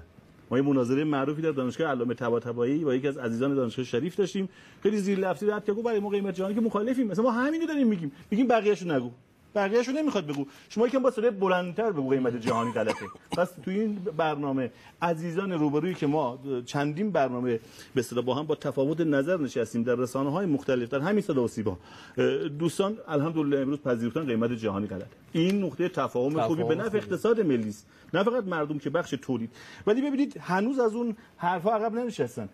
دوستان مطالعه ندارن، به آمارها اشراف ندارن. ببینید الگوی مصرف انرژی ما در قرن 14 شمسی که گذشت، چه قبل از سال 86 که یک نقطه عطفیه بعد در پس از انقلاب اسلامی، یعنی از سال 1350 تا 86 و از 86 تا الانی که ما خدمت شما هستیم، مثلا الگوی مصرف مردم تغییر نکرده. هنوز معتقدن که میگن مردم بیش مصرفن، زیاد مصرف میکنن، به اصطلاح اینجوری شده اونجوری شده. قیمت جهانی که دوستان صحبت میکنن از این جهانی که ما خبر نداریم، در جهانی که در حذف ارز ترجیح روش خیلی مانور دادن و قیمت ها رو بردن تا سقف. یادشون میره که در بعض از این تحولات و عادی شدن بحث جنگ روسیه و شرایطی که دولت ها سیاست هایی که اتخاذ کردند قیمت ها به قبل از جنگ برگشت، ولی ما قیمت هامون تو سقف موند. یادشون میره اینو بگه. ببینید در نظریه دوستان دولت در برابر ملت قرار میگیره. همیشه این چالش وجود داره. شما نگاه کنید در کارهای اساسی که اتفاق میفته دولت دیگه واقعا با احتیاط داره این کارا رو میکنه. همین الان مسئله بنزینی که در یک اون بحث فاجعه بار آبان 98 که قیمت غیر کارشناسی، قیمتی که نهادهای تصمیم ساز جناب آقای دکتر 5000 تومان و 10000 تومان به اصطلاح برای مقامات عالی رتبه گزارش کرده بودم مکتوب و عرض به حضور محترم شما که در همین مناظره های مشابه که این قیمت ها رو ازش دفاع کردن. یادشون میاد که در تابستان 98 مثلا میگفتن بنزین باید بشه 10000 تومان و اون فاجعه رو خلق کردن. ضمن اینکه مسئولیت به اصطلاح پذیری یا مسئولیتش رو به گردن نمیگیرن، یعنی تغییر فرمان قشنگ میدن به سمت بورس. بورسی که یک داستان انحصاری جو در کتابا بورس خیلی قشنگه. شرط بورس چیه؟ شفافیت اطلاعات، عرضه فراوان و بی‌نهایت و متقاضی بی‌نهایت قیمت واقعی کشف بشه. این قیمت واقعی چیه که دوستان ازش امروز حرف میزنن؟ وقتی ما میگیم قیمت واقعی میگن ببینید یه پیراهنی که ما اینجا یه چیزی قیمت داره دیگه. این قیمت مبناش کجاست زمانه؟ این قیمت نمیدونم انگلو ساکسونای انگلستان یا جیبوتی یا مثلا قبایل جنگل آمازون کی هم چی کار کردی؟ من در اول عرایضم عرض کردم شما این قوانینی که در کشور به اصطلاح گذاشتید با طیف فکری که دوستان شما پاش وایستادن هنوز در هر چی این صحبت‌ها فراگیرتر میشه و بیشتر عقب می‌نشینن. و این کار خوبیه که صدا و سیما و همکاران شما دارن انجام میدن. واقعیت رو هنوز در اون بحث‌های فنی عقب نمی‌شینه. ببینید این شدت، من با کدوم دوربین میتونم صحبت کنم؟ امروز ببینید بحث‌های فنی می‌خواستیم از پاورپوینت ارائه بدیم. ببینید الگوی مصرف ما قبل از جهانی سازی قیمت‌های انرژی، جهانی سازی قیمت‌ها اتفاق افتاد. اسمش رو گذاشتن یارانه پنهان. الان میگن واقعی سازی. این چیه دکتر؟ این شدت مصرف انرژی مردم از ایران بدونن این حاصل تقسیم مصرف انرژی است به تولید کشور، تولید ناخالص داخلی. دوستان به بهانه شدت بالا که هنوزم میگن، الانم دوباره شروع کردن شدت خیلی بالاست، اومدن قیمت ها رو بعضن تا 7000% رشد دادن. نگاه کنید ما قیمت گاز مایع در جاهایی که مردم به اصطلاح گاز لوله کشی سراسری ندارن و در روستاها این کپسولایی که داره استفاده میشه قیمتش از کیلویی 3 تومان رسیدیم به 500 و 230 تومان هر کیلو. 7000% ما رشد دادیم. مثلا گاز طبیعی رو 1700% رشد دادیم تا الان، از 86 تا فردای شب هدفمندسازی یارانه یه شبه دیگه، یه شبه 1718% نفت گازی که تو بخش اقتصاد تولید ما داره کار میکنه، اقتصاد بار ما رو که تو بهای تمام شده نقش مستقل داره. و چه اتفاقی افتاد؟ الگوی مصرف شما که تغییر نکرد. شمایی که در زمستان آقای زمانیان مردم رو محکوم کردید به بی فرهنگی در مصرف، خوب روی این نمودار دوربین شما رو زوم کنه. مردم از سال 86 ای دکتر، مردم از سال 86 این چیه؟ اصلا تو ادبیات برنامه‌ریزی و اینجور حرفا زیر بار اینا نمیدن. مصرف سرانه خانوار، مصرف سرانه گاز توسط خانوار است. این یه عدد کیلویی تجمعی بندازیم وسط بگیم شما بیش مصرفید، این آمار رسمی ها. مصرف سرانه خانوار، مصرف گازشون دائما نزولی شده. خب آقای دکتر بس مردم دارن رفتارشون رو درست اصلاح کردن. خب این که به نفع دیگه جایی نداره. گرون کردیم رفتار. نه گرانی مضاعف بوده. همین الانم ببینید، همین الانم در سیکل جهانی سازی که ما اتفاق افتادیم، مثل این بارها گفتم، مثل این سانتریفیوژ، یعنی خودمون داریم به اصطلاح با این فرمول جهانی سازی قیمت ها به اصطلاح به خودکشی اقتصادی دست میزنیم. یعنی خودمون از یک به اصطلاح سمت افزایش یا انفجار هزینه ها از سمت عرضه اقتصاد و نهایتا این فرآیند منجر میشه به بحث نقدینه خواهی و سپس نقدینه سازی و ثبت در آمارهای بانک مرکزی. باعث میشه که الان آمارش هم داریم در بانک مرکزی. من آماری که الان روبرون بود دیدم تحصیلاتی که بانک‌ها به اصطلاح مردم دادن 65 اون چیزی که من دارم 1399 400 بود. سرمایه‌دار گردش برای بقای به اصطلاح واحدهای تولیدی ما در شرایط تورمی امروز رسیده به 75 تا 80% و این فردا پس فردا میشه 100%. نگاه کنید پس این مصرف ما نگاه کنید. مردم باید که آمارها رو من خواهش کردم آمارهای انرژی رو باز کنید، اینو به مصرف رو تموم کنم. مصرف سرانه انرژی ما در کشور مصرف سرانه هر ایرانی چقدر مصرف می‌کنه؟ اینم بگم ما رتبه 18 جمعیت جهان، رتبه 18 مساحت جهانیم، رتبه 23 مصرف سرانه انرژی داریم. اینجا بنزین و گازوئیل و مصرف گاز ایران رو با چین واقعا یک تمسخر مردم بودیم. مقایسه کنیم مصرف بنزین ایران با ترکیه، بعداً حتی اینو قبول نکرده که بابا ترکیه بیس گاز پای گازوئیل سوزه. ببینید این مصرف این نمودار رو متوسط کل انرژی مصرف سرانه انرژی ایران است، کل انرژی. این نمودار رو ببینید. بله بسیار آرام، کاش رنگیشو من داشتم پاور ببینید. این ایرانه، بقیه رو ببینید ترکمنستان، عراق، کویت، عربستان همه از ما بالاترن. مصرف سرانه انرژی رو مستند به آمار رسمی پایین‌تره. ولی این صنعتی و خانگی با هم یا نه؟ کلشه، این کل مصرف انرژی در جغرافیای جمهوری اسلامی. فرقش اینه که باش صنعت تولید میکنه، یکی هم باش مصرف. حالا اونو کی نذاشته؟ در خطاهای منجر به فلسفه یاران پنهان که در واقع اسم واقعیش جهانی سازی بود 11 خطا اتفاق افتاده که باعث میشه که اقتصاد ایران درجا بزنه. من ایزی بس بحث رو یه مقدار صحبت کنم. نه حالا ما زمان رو که زمان رو نگه دارید. ببینید چون خیلی من واقعا بذار مصرف رو تموم کنم. مصرف رو می‌خوام مصرف بنزین گازوئیل که الان ما با بنزین کاری مشتهر شدیم دیگه، مشهوریم به بنزین کاری، مردم ایران بنزین می‌خورن. مصرف کسی نمیگه خودروشون آقا مثلا 3 برابر یا 2 برابر جهانه. آقا نمیدونم اقلیمشون چجوریه، آقا درآمدشون چجوریه. ما رفتیم حتی ببینید دوران از 1300 تا 1357 قبل از انقلاب اسلامی و بعد از پیروزی انقلاب اسلامی رو بررسی کردیم. اصلا جنس آمارها رو ببینید. من یه جایی توی این دانشگاه مطرح کردم یا خودرو زیاد شده. نخیر، ما هنوز در برخورداری از خودرو در جهان به شدت پایینیم. ما رتبه 86 جهان در برخورداری از خودرو هستیم. مردم ما کم خودرو دارن. چون دوستان مطالعه نمی‌کنن. کف شهر تهران رو ببینن و ویلاها تو چالوس و دماوند روی ترافیک‌های هفتگیشون رو. برن سراسر کشور رو این روستاها رو ببینن. اینا مصرف 10 دهه در قرن 14 شمسی. ببینید نرخ رشد مصرف ما آب رفته. اصلا این نمودار کلهشو به زور آوردن به نمودار افقی اون صفر چسبوندن. یعنی مردم اینا معتقدن مردم نباید انرژی مصرف کنن. اصلا معتقدن مردم حق مصرف انرژی ندارن. بعد با کلمات زیبا میان از انفال و این قواعد دارن صحبت میکنن، در حالی که شما نگاه میکنید بر اساس آمارنامه رسمی سالنامه سازمان راهداری تمام محرک‌های تقاضای ما برای مصرف انرژیشون، تقاضا برای مصرف انرژی عامل مشتق از آب نیست که بعد رو بخوره، خدماتی قرار ارائه بده. محرک‌های تقاضای ما بیش از مصرف بوده. مصرف خودروی ما سالی 7% بوده، مصرف رشد جاده‌های ما سالی 1.5% بوده، رشد جمعیت ما اینا حدودی 1.5% بوده. مثلا مینیبوس اتوبوس‌های ما سالی 14% رشد کردن، 14.6% از بازه 85 تا 99. ولی مصرف انرژی ما 3% رشد کرده. خب آیا مردم مصرفی مردم ایران که دائما پشت رسانه‌ها قرار میگیرن که فرهنگ مصرف ندارن، یعنی بی فرهنگن دیگه و توهین میکنید به این مردم، واقعا درسته؟ چرا آمارها این تایید نمیکنید؟ شما نگاه کنید در این گزارش آمار نفت خام میگه که در این سند سال 1999 98 و سال 93 اینو چند جا از من جزئیات محاسباتش هم خواستن آقای دکتر، من ارائه کردم. نفت ملی رو با قواعدی که در قانون چپوندیمشون، جهانی سازی رو خیلی پنهانی، هیچ کی هم علیه این قوانین تا این کشور ننوشته، همه اینجا با آرامش رفته تو قانون نشسته. حالا شما بخوای این قانون به نفع ملت تصویب کنی باید مکافاتی بکشی. نفت ملی رو هر بشکه‌ای ما به خارج از کشور در سال مثلا 93 فروختیم 157800 تومان هر بشکه نفت ملی، این هشتگ ملی باید بخوره. به داخلی فروختیم 206000 تومان و نفت ملی مگه نبودیم؟ بابا حداقل به ما ارزون خارجی بفروشید، بالاخره کشور اسلامی، بالاخره مردم زحمت کشیدن. یا در سال 98 هر بشکه نفت خام به خارج از کشور 320000 تومان به خارجی‌ها، به اجانب، به کفار، به کشورهای خارج، به آلمان، اروپا، ژاپن فروختیم. همون نفت ملی رو به مردم و اقتصاد تولید ما 619000 تومان فروختیم. آیا که من یه سوال بپرسم یه شفاف بشه بس اینا رو بله خیرش خیلی کمک می‌کنه. مردم ایران به صورت سرانه کلا دارم میگم، یعنی بیشتر از مردم متوسط جهان انرژی مصرف میکنن یا نه؟ نه خیر، ببینید نه خیر. سوال دوم خدمت شما است که قیمت‌های انرژی که ما الان در اختیار مردم داریم میذاریم نسبت به قیمت تولید شده واقعی داخلی بالاتر پایینتر همونه؟ به شدت بالاتر، اصلا جداست از اون مسیر اقتصاد تاریخی و داخلی ما.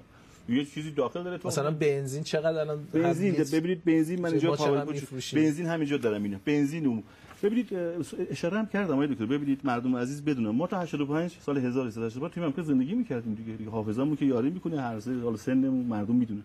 یه مدلی تو اینجا این پالش نفت میره پالشگاه میواد دست مردم. این مدل چی بود؟ بارها گفتم چون عزیزان سوء استفاده نکنن. مثلا من طرفدار نیستم نفت رایگان بشه یا نشود. من میگم ببینید در سال مهار تورم دارم آدرس آتشفشان تورمو که زندگی مردم و تولید رو هر دو به تباهی کشوده و دلالی، سوداگری، مافیا، رانتخواری را ترویج داده و اختیار سیاست پولی و مالی کشور رو به دست گرفته. خب ریشش این اتفاقه، این سیل خروشان نفته که اختیارش به خارج از کشوره. مثلا در آتشفشان فوجیاما در ژاپن یه زلزله بیاد قیمت نفت جهان بره بالا، اینجا اتفاقی نیفتاده. طوری فرمول قلاب، یعنی بند بردگی و بندگی ما در اقتصاد به متغیرهای خارج از کشور وصل شده که زلزله اصلی اینجا میاد با زندگی تولیدی ما. دکترم گفتم منم اینو قبول ندارم. اصل هدف اینه و صداشونو بلند کنن بگن آقا من با قیمت جهانی مخالفم، با این چند ماده قانونی. الان این آقای دکتر جواب بدید، من این سوال الان بنزین با نفت خام و بدون نفت خام در امریکا اجزای بنزین 54% نفته که مالکیت حقوقیش، یعنی قوانین مالکیت و بازارها و فلان اینا فرق داره. اینم بگم به شدت از قیمت‌های جهانی اشاره هم کردم. در قیمت امریکا، خود قیمت امریکا کشوری که انرژیش ارزونه نسبتا داخل به نسبت اصلا تو قوانینش نیست، تو بودجهش هم نگاه کنین تشر میزنن اصلا که اهدافشون دائما ارزون کردن و در دسترس عموم قرار دادن انرژی، چون انرژی عامل حیات زندگی و رشد اقتصاده. این از این. حالا بنزین در داخل چند تموم میشه؟ بنزین با نفت برای مهمه، با نفت. طبق اطلاعاتی که به یمن انتشار صورت‌های مالی که به اصطلاح توسط دولت منتشر شد، خب اینا رو تونستیم استخراج کنیم و محاسبه کنیم. بنزین به اصطلاح بدون نفت خام هر لیتر در سال 1400 بر اساس آمارهای سالنامه مالی صورت‌های مالی کدال 1400 859 تومان در میاد بدون نفت خام. خب شما به نظر شما بنزین هر لیتری که 859 تومان در میاد بدون نفت خام که منهای نفت خام توش تکنولوژی هست، نیروی انسانی، مهندس، کارگر، زمین و همه چی داخلیه، ما باید به 1 لیتر بنزین نفت خام چقدر اضافه کنیم که دوستان بگم بهای تمام شده بنزین چنده؟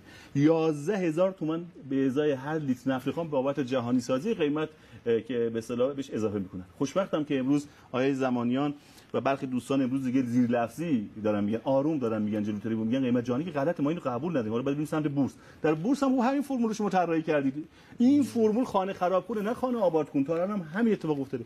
بنزین بس بهای تمام شده 859 تومان بدون نفت خام در سال 1400. آمارا همه رسمی. یعنی چه دکتر بدون نفت خام در سال ببینید تو این اتفاقی که این فرمول جهانی‌سازی افتاده، ما یک روند تاریخی داریم. اقتصاد صرف این که حالا 4 تا کتاب بخونیم و نمیدونم هر سیاستی بگیریم و بعد بگیم به ما رسمی سوال روشن. 1 لیتر بنزین تولیدش چقدر در ایران تموم میشه؟ این جواب یعنی همه این چرخه تولیدی که ما دو تا جواب داره دیگه. دو تا جواب، یکی دوستان شفاف عرض میکنه. فرض میکنید که این یه بشکه نفت خامه. شما سوال میکنید که این بنزین چند تموم میشه؟ میگم بدون این نفت 859 تومان، با 1 لیتر نفتی که اضافه میشه 1 لیتر نفت دیگه میشه 1 لیتر بنزین مثلا. حالا 1-2% کمتر به افزودنی هایی هم اضافه میشه. اون قیمت به قیمت فوب خلیج فارس جهانی اضافه میکنن که قیمتش در سال 1400 واقعی شما میتونیم مثلا حساب بکنیم. قیمت نفت خام میتونیم حساب کنیم. من که عرض کردم که البته شرکت ملی نفت گزارشاتی که در مورد نفت داره منتشر میکنه اینا در گزارش‌های بی پی، بریتیش پترولیوم و نهادهای بین‌المللی منتشر شده در گزارشات خود. ما در خشکی $1، یعنی شما زمین رو سوراخ می‌کنید نفت بیاد بالا میگه بهای تمام شده. این ادبیات دلاری صحبت کردن باید جمع بشه توی کشوری که واحد پولش یعنی اگه دولت بخواد از اون پول در نیاره از بنزین میتونه 859 تومان بفروشه. خراب بیش نیست دکتر. مردم شما و متخصصان بدانند این همین سراب گول زننده ای که همین دولت‌های ما در به لحاظ فارغ از گرایش سیاسیشون دولت 13 12 11 گول این حرفای قشنگ ریاضی‌گونه مهندسی رو خورد. یعنی امروز تصوری نیست که دولت‌ها تورم آمدن ایجاد میکنن و جیب مردم میزنن. امروز دولت‌ها هم در برابر ملت‌ها فقیر شدن. امروز دولتی که بر روی ثروت عظیم گاز و نفت ملی اشکال نداره اصلا با یه قیمتی با روش قیمت بذاری بفروشیم توان پرداخت حقوق بازنشستگان خودشو نداره. کارمندی که 35 سال زحمت کشیده توی کشور به امید اینکه فرهنگی، به امید اینکه مثلا بیاد بازنشستگیشو بگیره، شما در بودجه هاشون که داریم می‌بینیم در مجلس الان بحث میشه بزودی، یا شما از آماری از سازمان تامین اجتماعی هم بگیرید بدهی به اصطلاح دولت به سازمان تامین اجتماعی اینم بگم تموم شد. به قول دوستان ادعا میکنن ببینید از این فضا دارن گریز میکنن. به منم بیرون واقعا فشار میاد میگن این نگو. فلسفه فکر خرابه. فلسفه فکری که ما رو به یک استعمار نوبی یا به یک استثمار نوبی در اقتصاد کشونده و ما باید اینو بپذیریم و حلش کنیم. این سرطان اقتصادی رو اینه که میگم ما به شما یارانه میدیم دیگه، حالا پنهانش که یه چیزی به شما میدیم ارزون. نگاه کنید در سال 1000 این از یک گزارش رسمی میکنم و همه این گزارش رسمیه، چیزی نیست که خودم محاسبه کردم. در سال 1400 اومدن گزارش نوشتن میگن آقا ما بابت هر لیتر بنزین به مردم 10000 تومان یارانه میدیم. اینو یک کلاس به اصطلاح ابتدایی هم این عددا رو بشنوه واقعا تعجب میکنه. این سرنوشت این فرمول ها و قوانین ما رو به کجا رسیده و چرا این تورم هر زوری که میزنیم حاضر به تن دادن به رکود اقتصادی هستیم ولی تورم پایین نمیاد. ما بر اساس محاسباتی به گزارش به مقامات عالی رتبه گزارش کردیم که بابت هر لیتر بنزین 3000 تومانی 10000 تومان حدودا به مردم یارانه میدیم. میریم آمار از گمرک در میاریم بنزین صادر شده 3500 تومان خارج از کشور. واقعا شما به ما یارانه میدید و به خارجی‌ها چی میدید؟ اصلا چرا به خارجی‌ها اینجوری میدید؟ اگه ما عرضه فروش نفت بنزین 15000 تومان به مردم رو داریم، خب اول به خارجی باید بفروشیم. اینا منطقه. نه اینکه اول به مردم خودمون گرون بفروشیم و اقتصاد رو ما بنزین هم که صادر می‌کنیم 3500 صادر شده بر اساس اصلا این ما توییتش هم زدیم و خوشبختانه واقعا گمرک ایران آمارها رو کامل منتشر میکنه.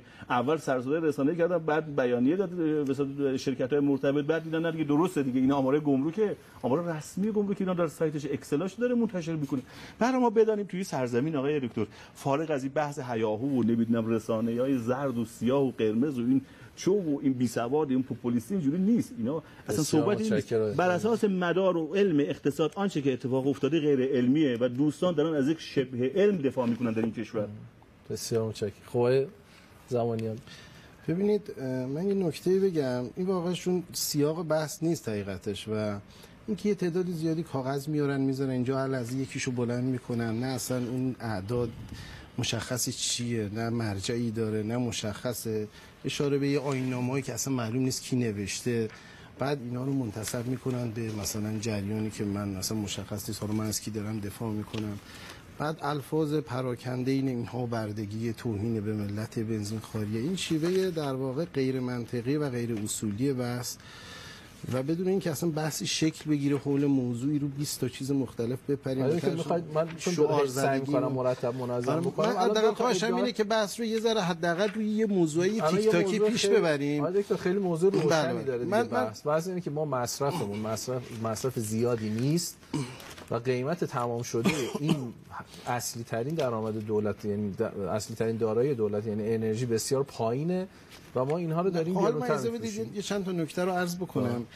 ببینید فارغ از این که ما داریم زیاد مصرف می‌کنیم کم مصرف می‌کنیم و این در واقع گزاره‌های مخدوشی که ایشون مکرر داره میگه، مثلا میگن که 60 میلیون قاچاقه، اصلا معلوم نیست کی گفته که بعد میخواد در این بحث از خودش دفاع کنه. ممکنه واسه کلاب هاوس حالا یه بنده خدای ناآگاهی رفته یه حرفی زده، بعد فکر میکنن حالا اگر ما از این کاغذا نیاوردیم اینجا مثلا مطالعه‌ای نکردیم. خب من میدونم آخه اینا کارهای غلطی است، یعنی این که مردم رو منظورم طیف فکری شخصای زمانی نه اصلا طیف فکری آقای قلیزاده توصیه به شما میکنم به جای اینکه اینقدر وقتتون رو تلاش کنید که طیف‌های فکری رو تحلیل کنید، کمک کنید مشخص بشه چه حرفی درسته و چه حرفی غلطه، وگرنه هی بخوایم بین اون برچسب بزنیم. این همه برچسب‌های توهین اینجوری نبود. الان خوشبختانه شما میگید بچه‌ها غلطه. خیلی توفیق بزرگیه. من نمیدونم، شما در روزی از من چیزی شنیدید غیر از سال 97 قبل از اینکه آقای روحانی بخوام بنزین رو گرون کنن؟ ما موقعی پیشنهادی داشتیم، همون روز پیشنهاد ما به دولت این بود که بیایید بنزین رو در اختیار مردم بخشش قرار بدید، اجازه بدید بازار بنزین داخلی توسط خود مردم شکل بگیره. هنوزم داریم همین پیشنهادو میدیم. قبلش هم که من یه دانشجو بودم اصلا در این حوزه صحبتی نکرده بودم، مثلا معلوم نیست در مورد چه گذشته‌ای داره ایشون صحبت میکنه، فقط چون می‌خواد این بحث رسانه‌ای خودش رو گرم بکنه هی داره واژه‌ها رو تکرار میکنه و بارها هم با ایشون و دیگران اینو بحث کردیم. من حقیقتا خواهش میکنم از آقای قلیزاده که اینجور مشوش و اینقدر هیجانی بحث نکنه. این شیوه غلطیه و به نظرم میاد که دیسیپلین و انضباط یک بحث تخصصی خارج از این مدله. ما داریم در مورد این صحبت میکنیم، این حرف درسته، این حرف که قیمت یه چیزی مثل هامنجی چطور باید تحلیل بشه دیگه. آقا ول کنیم این بحث‌های اینقدر هیجان زدگیر، این هیجانی رو. سوال اینه که آیا اولا اینم بگم، حالا میرن یه نقطه تاریخی رو پیدا میکنن، یه نقطه تاریخی که مثلا ما بنزین رو توی روزی، حالا اون موقع یه دوره‌ای در کرونا نفت قیمتش منفی شد، یادتونه که در یه سری بازار قیمت نفت، بعد قاعدتا قیمت بنزین اون موقع مثلا شده لیتری مثلا 500 تومان تو بود، میره اونجا رو پیدا میکنه تو یه نقطه، بعد میاد مقایسهش میکنه با این بیشترین قیمتی که ما بنزین رو در داخل فروختیم، بعد میگه ببین ما بنزین رو به داخل خارج اینقدر میفروختیم، بعد به داخل گرونتر میفروختیم. خود دارید مردم رو فریب میدید آقای قلی زاده. شما دارید اول کاری که میکنید ظلم به جمهوری اسلامی میکنید. آقای بیگدلی، همین امروزی که من با شما صحبت میکنم طبق آماری که تو تلویزیون گفته شده، من که آمار محرمانه‌ای ندارم، مصرف بنزین در همین اواخر تابستان به بالای 130 میلیون لیتر رسید. مصرف تولید بنزین داخل بعید است از 100 میلیون لیتر تجاوز کرده باشه. ما روزی 130 میلیون لیتر کسری داشتیم. ممکنه این رو از ذخایر انباشته هامون یا تهاتر یا هر چی جبران کرده باشیم. معنی خالص این است که ما 30 میلیون لیتر وارد کننده بنزین. درسته؟ غیر از این که نیست. بنزین الان لیتری چند وارداتش؟ ما داریم رو فوق خلیج فارس می‌خریم وارد می‌کنیم 60 سنت. دلار 50000 تومان، 60 سنت 50000 تومان میشه 30000 تومان. جمهوری اسلامی داره 30000 تومان بنزین رو می‌خرد، انتقالش میده، میاد تو جایگاه، هزینه‌های جایگاهدار رو هم میده، این رو به مردم میفروشه 3000 تومان یا 1500 تومان. اصلا بگیم حقشونه مردم بفروشن 3500 تومان، اصلا حقش 1000 تومانه. اما آیا این کشور داره به یه لیتر بنزینی که 30000 تومان میخره داره 28000 تومان 29000 تومان یارانه میدهد یا نمیدهد؟ خب ما بعد این رو به مردم بگیم یا نگیم که حداقل مردم فردا نگن پس پول ما کو. اون 100 تا چند در میاد دکتر؟ حالا عرض میکنم، اینم عرض میکنم، این شیوه که میره آقای قلی زاده، اگر اینجوریه که این کشور که خیلی باید احمق باشه، این کشور داره بنزینش رو خودش 3500 صادر میکنه بعد 30000 تومان وارد میکنه، آیا این کشور دچار حماقته، دچار جهله، یا شمایید که دارید مغالطه میکنید رفتید توی نقطه‌ای که در کف قیمت بوده عدد 3500 گرفتید، یه کاغذ هم اینجا میگیری جلوی دوربین که اصلا معلوم نیست چیه که مردم تصور کنن با یه حکومت دوست طرفن. شمایید که دارید به این مملکت خیانت میکنید. نکنید این شیوه و نکنید این رفتار در واقع به نظر من عوام فریبانه رو. اون چیزی هم که در داخل داره میگه، من خیلی ساده بگم دیگه، من مثال میزنم به شما، یک گرم طلا چند از معدن در میاد؟ شما اینو احسان میکنید، فرض کنید یکی بگه 1 گرم طلا از معدن که بیرون میاد میشه 100000 تومان، شما نتیجه چی میگیرید؟ طلا رو بعد چند بفروشیم در بازار؟ 100000 تومان. به نظر شما داره دیگه، بستگی داره. همه سوال این حرف سازنده است که ما با منابع معدنی که شما نگید اصلا 800 تومان، بگید رایگان داره از زمین بیرون میاد، بعد چه بکنیم؟ اینه دیگه. من جواب بسیار واضحی برای این دارم. خب و از شما خواهش کردم از ایشون بپرسید که چه جوابی برای ایشون دارن. ایشونی که میگه من دارم 30 سال عرق میریزم، به جای اینکه تلاش کنم، جواب من بسیار واضحه. اونجایی که تولیده ما مواد معدنیمون، مواد در واقع نفتیمون، بنزینمون، گازوئیلمون رو در یه بازاری، میتونه اسمش بورس انرژی باشه، میتونه هر اسم دیگری باشه، در بازار داخلی به شکل ریالی عرضه میکنیم و با قواعد منطقی که بازار باید تنظیم بشه توسط حاکمیت دیگه، بازارم که قرار نیست رها بشه به حال خودش. این بازار تنظیم شده، این مواد در واقع ارزشمند ملی درش فروخته میشه. درسته؟ منابع این به کجا میره؟ ممکنه بنزین لیتری 1000 تومان فروخته بشه، ممکنه لیتری 2000 تومان فروخته بشه، ممکنه لیتری 3000 تومان فروخته بشه. سال بعد که تورم میشه این 3000 تومان ممکنه بشه 3100 تومان. مثل همه چیز که داره قیمتش به تدریج در اصل به متناسب با تورم اصلاح میشه. درآمدش به کجا میره؟ میره به جیب دولت. این منابع مگه ملی نیست؟ میره به منابع ملی، خرج زیر ساخت میشه، توسعه میشه، همه چی میشه. همه حرف همینه. تمام شده رفت. خب بذارید به همین سوال بپردازیم. شما این ایده بنیادین اصلاح یارانه و طرح هدفمندی هم همین نبود؟ ببینید چون نشده، یعنی میخوام بگم که کاغذ خوب در میاد ولی چرا نمیشه؟ نه ببینید چرا هدفمندی جواب نداد؟ هدفمندی هم به خاطر اینکه با همین مدل رایج در کشور، ببینید بیماری، یعنی چی میگم، از این ور شما آزادسازی میکنید، از اون ور نمیاد تو جیب من. نه ببینید، نه تو کشورم آخه ببینید ما درد هدفمندی چی بود، ما این رو بدونیم. بیماری هدفمندی ناشی از یه بیماری پیشینی بود به اسم قیمت‌گذاری دستوری حامل‌های انرژی. ما تصور ما اینه که حامل انرژی میدونه قیمتش چطور باید تعیین بشه. 300 تا نماینده بشینن دور هم، یکی بگه آقا 2000 تومان، یکی بگه نه 2050 تومان، رأی بگیریم آقا مثلا، بعد میگی مبناش چیه؟ حس آدم هست. تا وقتی شما بر مبنای حس رأی میدی، بعدی که بره اونجا داد بزنه رأی گردنش بره بیرون که مثلا آقا من اجازه نمیدم، اون یکی بگه من اجازه میدم، تا وقتی این سیستم بی انضباط و بی قاعده سیستم تعیین قیمت‌های حامل‌های انرژی در کشور، وضعیت همینه. بعد میدونید چی میشه؟ دوستانی که مخالف در واقع شوک قیمتی ان، اتفاقا خودشون عامل شوک قیمتی ان. من از شما سوال میکنم، یه روز قیمت بنزین تو این کشور 1 تومن بود، درسته؟ در گذشته ها. این دوستانی که میگن ما از اول انقلاب تا حالا با اصلاحات با شوک قیمتی مخالف بودیم، اگر فرض کنیم این مخالفتشون به کرسی مینشست و هیچ وقت ما اصلاح قیمتی نمیکردیم، الان بنزین لیتر 1 تومن بود. بعد مسخره نبود؟ طنز نبود؟ گازوئیل مثلا لیتر نیم 5000 به قول 5 ریال بود.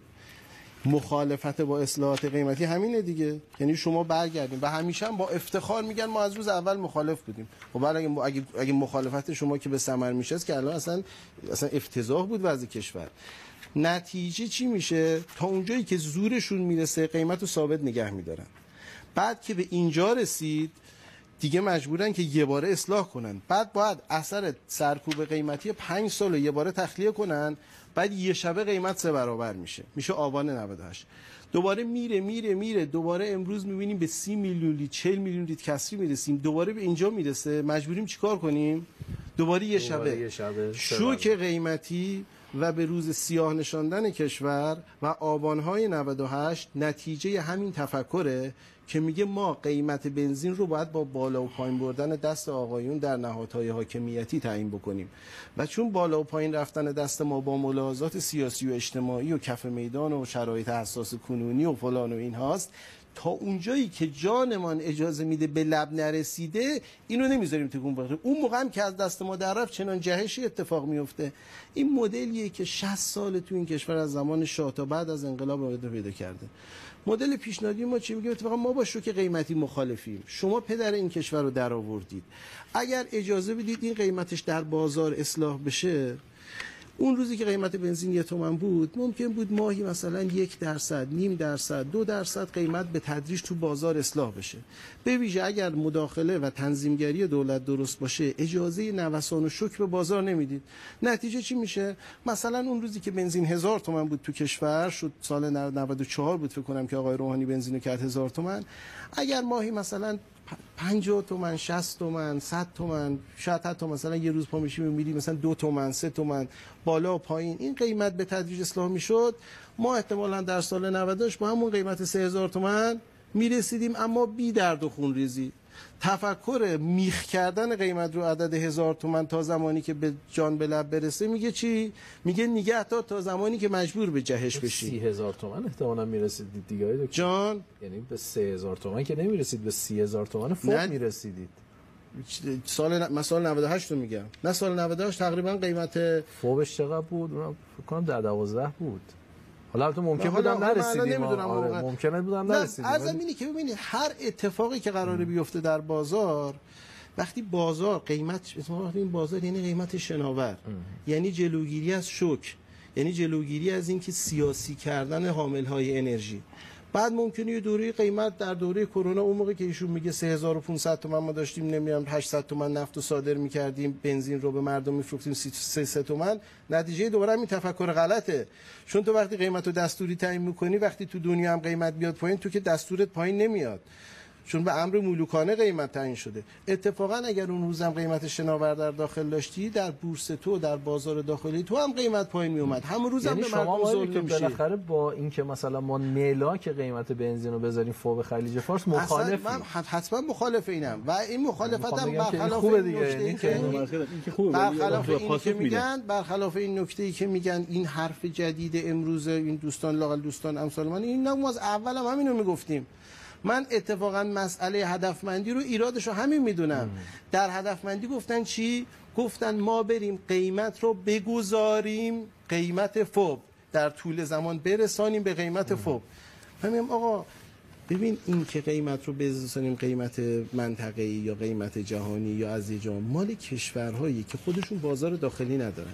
یعنی توی محصول خاصی انقدر شما تولیدت کمه و خودت بازار نداری که نمیتونی خودت تعیین قیمت کنی، مبادله شکل بدی، میری نگاه میکنی اطرافت به چه قیمتی تو. وقتی شما خودت 100 میلیون لیتر تولید بنزین داری، چه کاریه که پاشی بری از دیگران قیمتو کپی کنی بیاری و بعد بگی دستور میدم این قیمتی که اون گذاشته رو من دستور میدم. باشه اینا موافقید که اون جاهایی که این مسئله میره به تولید کمک میکنه و میره تو زنجیره تولید قیمت عمومی کالاها رو میاره پایین، اینجا دولت حتی اگه اون یه لیتر مثلا 1 تومن هم شد 1 تومن بده.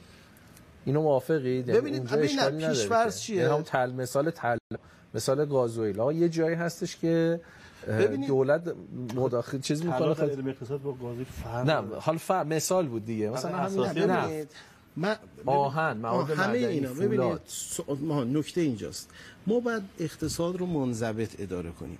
من 1 لیتر بنزین رو به شما قیمتش در بازار تعیین میشه، در بازار داخلی و بریال، این رو به شما میدم. عرض کردم هدفمندی هم هدفمندی این کارو نکرد، هدفمندی فقط در واقع گران کرد. اصلا مسئله من گران کردن نیست، مسئله من این است که قیمت در بازار تعیین بشه. شوک زدایی میشه، سیاسی زدایی میشه انرژی، درسته؟ بعد حالا شما میگی این شد، فرض کنید در بورس انرژی در بازار داخلی این بنزینه این گازوئیل شد 5000 تومان. من به یه جمع‌بندی میرسم که فلان بخش کشور برای اینکه توسعه پیدا کنه نیازمند اینه که مثلا فرض کنید حمل و نقلش توسعه پیدا کنه، با این 4 تومنه نمیشه. حالا سوال، این 4 تومنی جیب کی داره میره؟ این منابع ملیه دیگه، جیب حاکمیت داره میره. اون موقع حاکمیت به شکل منضبط و به شکل قاعده‌مند میاد تعیین میکنه که من این حمایت خاص رو از حمل و نقل توی منطقه انجام میدم. اون موقع من زمانی‌ها میگه ببخشید اگه می‌خوای شمال مسافرت بری من از تو دیگه حمایت نمی‌کنم. خب از کی حمایت میکنم؟ از اون منطقه خاص دارم حمایت میکنم. هر کسی بارنامه‌شو به اون منطقه زد، رو بارنامه اونجا من اینقدر یارانه میدم. این کاملا منطقیه. این یه چیز منضبطه. یارانه نیست، میخوام بگم این یارانه نیست. این عدم درآمده. یعنی میگه من از این درآمدم به جای که 5000 تومان بفروشم 1 ریال میفروشم. یعنی پولی نمیده. حالا ببینید من حرفم اینه که این مدل ها در مورد یعنی همه اینها قابل بحثه، اما شما اصل رو درست تعیین کنید. بعد حالا ممکنه یه جا بگید که بله من ممکنه بر این منطقه خاص با قیمت واقعی حساب یارانه اضافه بدم، یه جا ممکنه اصلا رو قیمت تخفیف بدم. همین اون دیگه محل بحث. حالا من از شما در واقع این درخواست رو دارم که مسئله رو سازنده روی این داستان قرار بدید. خب که آقای قلیزاده یا دوستان دیگه به جای اینکه صرفا نفی کنن و هی بگن اون اصلا غلط، اصلا همه اینا غلط، همه اینا دروغ، هر چی که هست اینا دروغ یا نه هر چی این شما به من بفرمایید پیشنهاد مشخص شما برای تعیین قیمت حامل‌های انرژی، برای اینکه ما دیگه کشور شوک نداشته باشه، از طرفی هم یه حرف‌های توهمی و رو هوایی هم نزنیم که مثلا سال‌های 50 سال قیمت رو مثلا نمیدونم دست نزنیم. خب بخاطر واقعیت‌های اقتصاد رو هم بپذیریم. پیشنهاد چیه؟ این پیشنهاد رو 10 دقیقه بفرمایید. پیشنهادمو 1-2 دقیقه هم پیشنهادمو آخر بحث حتما میگم. آخر بحث دکتر میگم در آخر این 10 دقیقه. واقعا من نمیدونم، من ببخشید من جسارت من یه ذره متوجه نمیشم زمانی با این همه کاغذهایی که مصوبه هیئت مدیره شرکت ملی پالایش بخش، قوانین کشور، آمار بانک مرکزیه، میگه اینا رو نمیدونم پوپولیست خائنین دزدین علیه ملت. ما میگیم ملت این برگر رو الان کسی اونجا نمیبینه که بخواد چیزی ازش تعیین کنه. اون نوشته آخه چه معنی داره؟ من دورش مستطیل کشیدم، دوربین شماره 2 دایره کشیدم. حداقل آدرسش میدن. اینا آرم بانک گزارش رسمی بانک مرکزی. بحث تورم خودشون هم دیدن. اشاره به این نکته‌ای کردن. بیشتر به شما نشون میدن. آره یعنی بیشتر که مردم هم بدونن داره چه اتفاقی براشون میفته و تصمیم گیران هم بدونن چه اتفاقی میفته. در سال 58 اشاره به بنزین 1 تومانی کردن. منظورشون این بود، من باز کنم، بنزین سال 58 1 تومن بود. این ادبیات به قول ایشون من 1 سالم بود، البته ایشون تو دنیا نیومده بود، ان شاءالله 100 سالم زنده بشن. همین ادبیات اونجا مطرح شد. بنزین دولت مرحوم شهید رجایی 10 ریال کرد 30 ریال. دور تورم خط کشیدم. اون 1 تومانی که مثال زد بذار باز کنیم دیگه، مردم رو تو این ابهام نندازیم. یا تورم 11% شد 23.5 درصد. 2 برابرش. و بعدش دولت متوجه شد، جلوشو گرفت و تورم تا 6% در زمان جنگ 6.9% درگیر جنگی ما کاهش پیدا کرد. دائما جلو افزایش قیمت گرفتن. این از این مصوبه هیئت مدیره شرکت ملی پالایش و پخش در سال 1389 10-12 تا هم امضا داره. آقای دکتر زمانیان ببینید شما دارین یه چیزی میگید شهامت به جسارت نشه، شهامت و اون چیزی داریم میگیم کسی نمیتونه شهامت کنه جلو دوربین بیاد بگه قیمت جهانی خوبه باید قیمت جهانی بشه، ولی آروم دارید فرمانو میچرخونید، دارید چی رو توضیح میدید برای مردم؟ ببینید برای رفع کسری بودجه باید قیمتا بالاخره بره بالا. با همین فرمان شما هم دولت فقیر شده هم مردم که من توضیح دارم. ببینید همینو باید نیست، ببینید دیگه اشکال نداره، ما داریم شما ندارید. ببینید شما مثلا نمیدونم انواع حلال ها فرمولش چی بوده؟ میانگین قیمت خلیج فارس در جمهوری اسلامی سال 89. ایشون آخه میگم من قبول ندارم اینا رو. خب نه فقط میگه قبول ندارم چون از تبعات اجتماعی و بازتاب رسانه‌ای و اجتماعیش نگرانه، ولی تحلیلاش همه اینو تایید میکنه. در سیاسی هم که نگران باشم، خب من حرفی دارم تمام قیمت جهانی نگاه کنید، میگم بازار داخلی رو فعال کنید. نه در آوردن این نمودار آقای دکتر بیگدری شما خودتون متخصصید، تحصیل کرده اید. ببینید این یک ماه کار برده، اصلا دسترسی به این آمارها الان به این سهولت نیست. ببینید چه اتفاقی تو کشور افتاده، همه بدونیم چه اتفاقی افتاده. از سال میگه یک نقطه، ایشون یه نقطه پیدا میکنه، این یک نقطه است. از سال 1368 من تا سال 1400 روند در آوردم، رفتم صورت مالی اینها رو که از سال 1300 از 400 یا 400 کدال منتشر کرده، من رفتم از 1365 اسناد مالی پالایشگاه رو در آوردم، زمانی که اصلا شرکت نبودن اینا، رفتم در آوردم. و ایشون ما رو میگه کار زحمتی که ما اینجا میگیم عرق جبین ریختیم بیخود نبود. اون یه دو تا نقطه پیدا میکنه، سطح و تنزل میده، اینجوری نیست، غلطه. نه ببینید ما کاری که با این کشور کردیم شما باید بدونید. سال 86 سال جهانی سازی قیمت انرژی، قیمت میانگین هر لیتر فرآورده، کل فرآورده میانگین هر لیتر فرآورده سال 85 چند بوده؟ 131 ریال. این کشور داشته قبل از اون زندگی میکرده دیگه، من بارها گفتم قبل از 84 هم مردم زندگی میکردن، 83 زمان جنگ هم که تورمش چی شد. آقا با یه تصمیم که منجر به قانون میشه و با این ادبیات جهانی سازی، خوشبختانه دیگه کسی جرأت هم نمیکنه نمیگه جهانی سازی. یاران پنهان هم رفت به تاریخ، خدا رو آبروی یاران پنهان هم بردیم، چون ناامیدی که الان به اصطلاح اتفاق افتاده در اقتصاد. ما عبرت تاریخ و برای برنامه‌ریزان اقتصاد کشورهای مختلف میگیم بحث فلسفه فکری یاران پنهانه، کسی الان شهامت نداره، بابت اینا ما زحمت کشیدیم. از 131 ریال رسیده به 4380 ریال، 3243% رشد کرده. و اینجا خیلی بگیم این اقتصاد شکوفا، مصرف خوب شده. عرض کردم با نمودار نشون دادم الگوی مصرف تغییر نکرده تا میاد به چی؟ به این مصوبه هیئت وزیران که چی در سال 1397 که تاریخ داره تکرار میشه. اینا این مصوبه هیئت وزیران، اینا که نوشته های من، این مصوبه تاریخ تکرار شد. همین پیروز در تلویزیون من دیدم وزیر محترم اقتصاد صحبت میکرد، تاریخ داره تکرار میشه. ارز اومدن تغییر دادن، ارزی که به صورت دستوری تغییر داده میشه، قیمت جهانی که به صورت دستوری از طریق قوانین داره به اصطلاح در زندگی ما ساری و جاری میشه. ما میشیم اقتصاد دستوری، آقایون میشن دانشمندان اقتصاد. ببینید این مصوبه هیئت مدیره وزیرانه، اومدن ارز نیمایی رو مبنا رو قرار دادن، ارز نیمایی در این نمودار کاملا مشخصه که اقتصادی را منفجر شده. خب بعد در بند 3 گفتن ما اول سعی خواهیم کرد همین بند های مصوبه هیئت ما به منظور جلوگیری از تغییر نرخ روغن موتور و شوینده ها و فلان مردم نگران نباشن، ما مصوبه کردیم قیمت ها بالا نخواهد رفت. در ارز ترجیحی که گفتن گوش 1.2% تازه 1.27%. خلاف یکی از نهادهای تصویب بابا گزارش نشون دادم با این گزارش این که کار من نیست. من که توی تمام جلسات در واقع لااقل کارشناسی بودم عموم جاها، جلسات مرکز پژوهش‌های مجلس همه میگفتن حذف ارز ترجیحی رو کالای اساسی تورم جدی دارد، با علم به این توصیه ورزش می‌کردن. گزارش من نشون یه نفر اومده گفته 1% خوبی داره، ایشون داره خلاف واقع میگه، کسی این حرفو نزده بود. من جزئیاتش بعد حالا یه نفرم ممکنه گفته باشه، خود گزارشو به شما میدم. اجازه بدید پس این مصوبه تاریخ داره تکرار میشه. میگیم ما قیمت ارز رو ببریم بالا. شما نگاه کن آقای دکتر بیگدلی عزیز، بله بزرگوار، خواهش میکنم ببینید در 6 ماه اول سال 1401 سود خالص پالایشگاه کشور 136 همت خالص بدون افزایش 1 لیتر تولید بوده، یعنی مقدار نبوده، هر چی بوده اسمی بوده. یکی از خطاهایی که ذیل این جهانی سازی اتفاق افتاد ما اقتصاد مالی خطی رو یک روندی داشتیم زندگی کردیم به اقتصاد مالی نمایی. پیشنهاد ایجابیتون رو بگید. ببینید پیشنهادم اینه برگردیم به عوامل ریالی و در مسیر ریالی. چیزی که آقای زمانیان گفتن ما نمیتونیم اقتصاد، نه اینکه ما نخواهیم یا بخواهیم هر سری این کارو بکنیم. ما رو طرفدار شوک درمانی معرفی کرد. خیلی عجیب بود. این از آخرین وارونه گویی ها بود.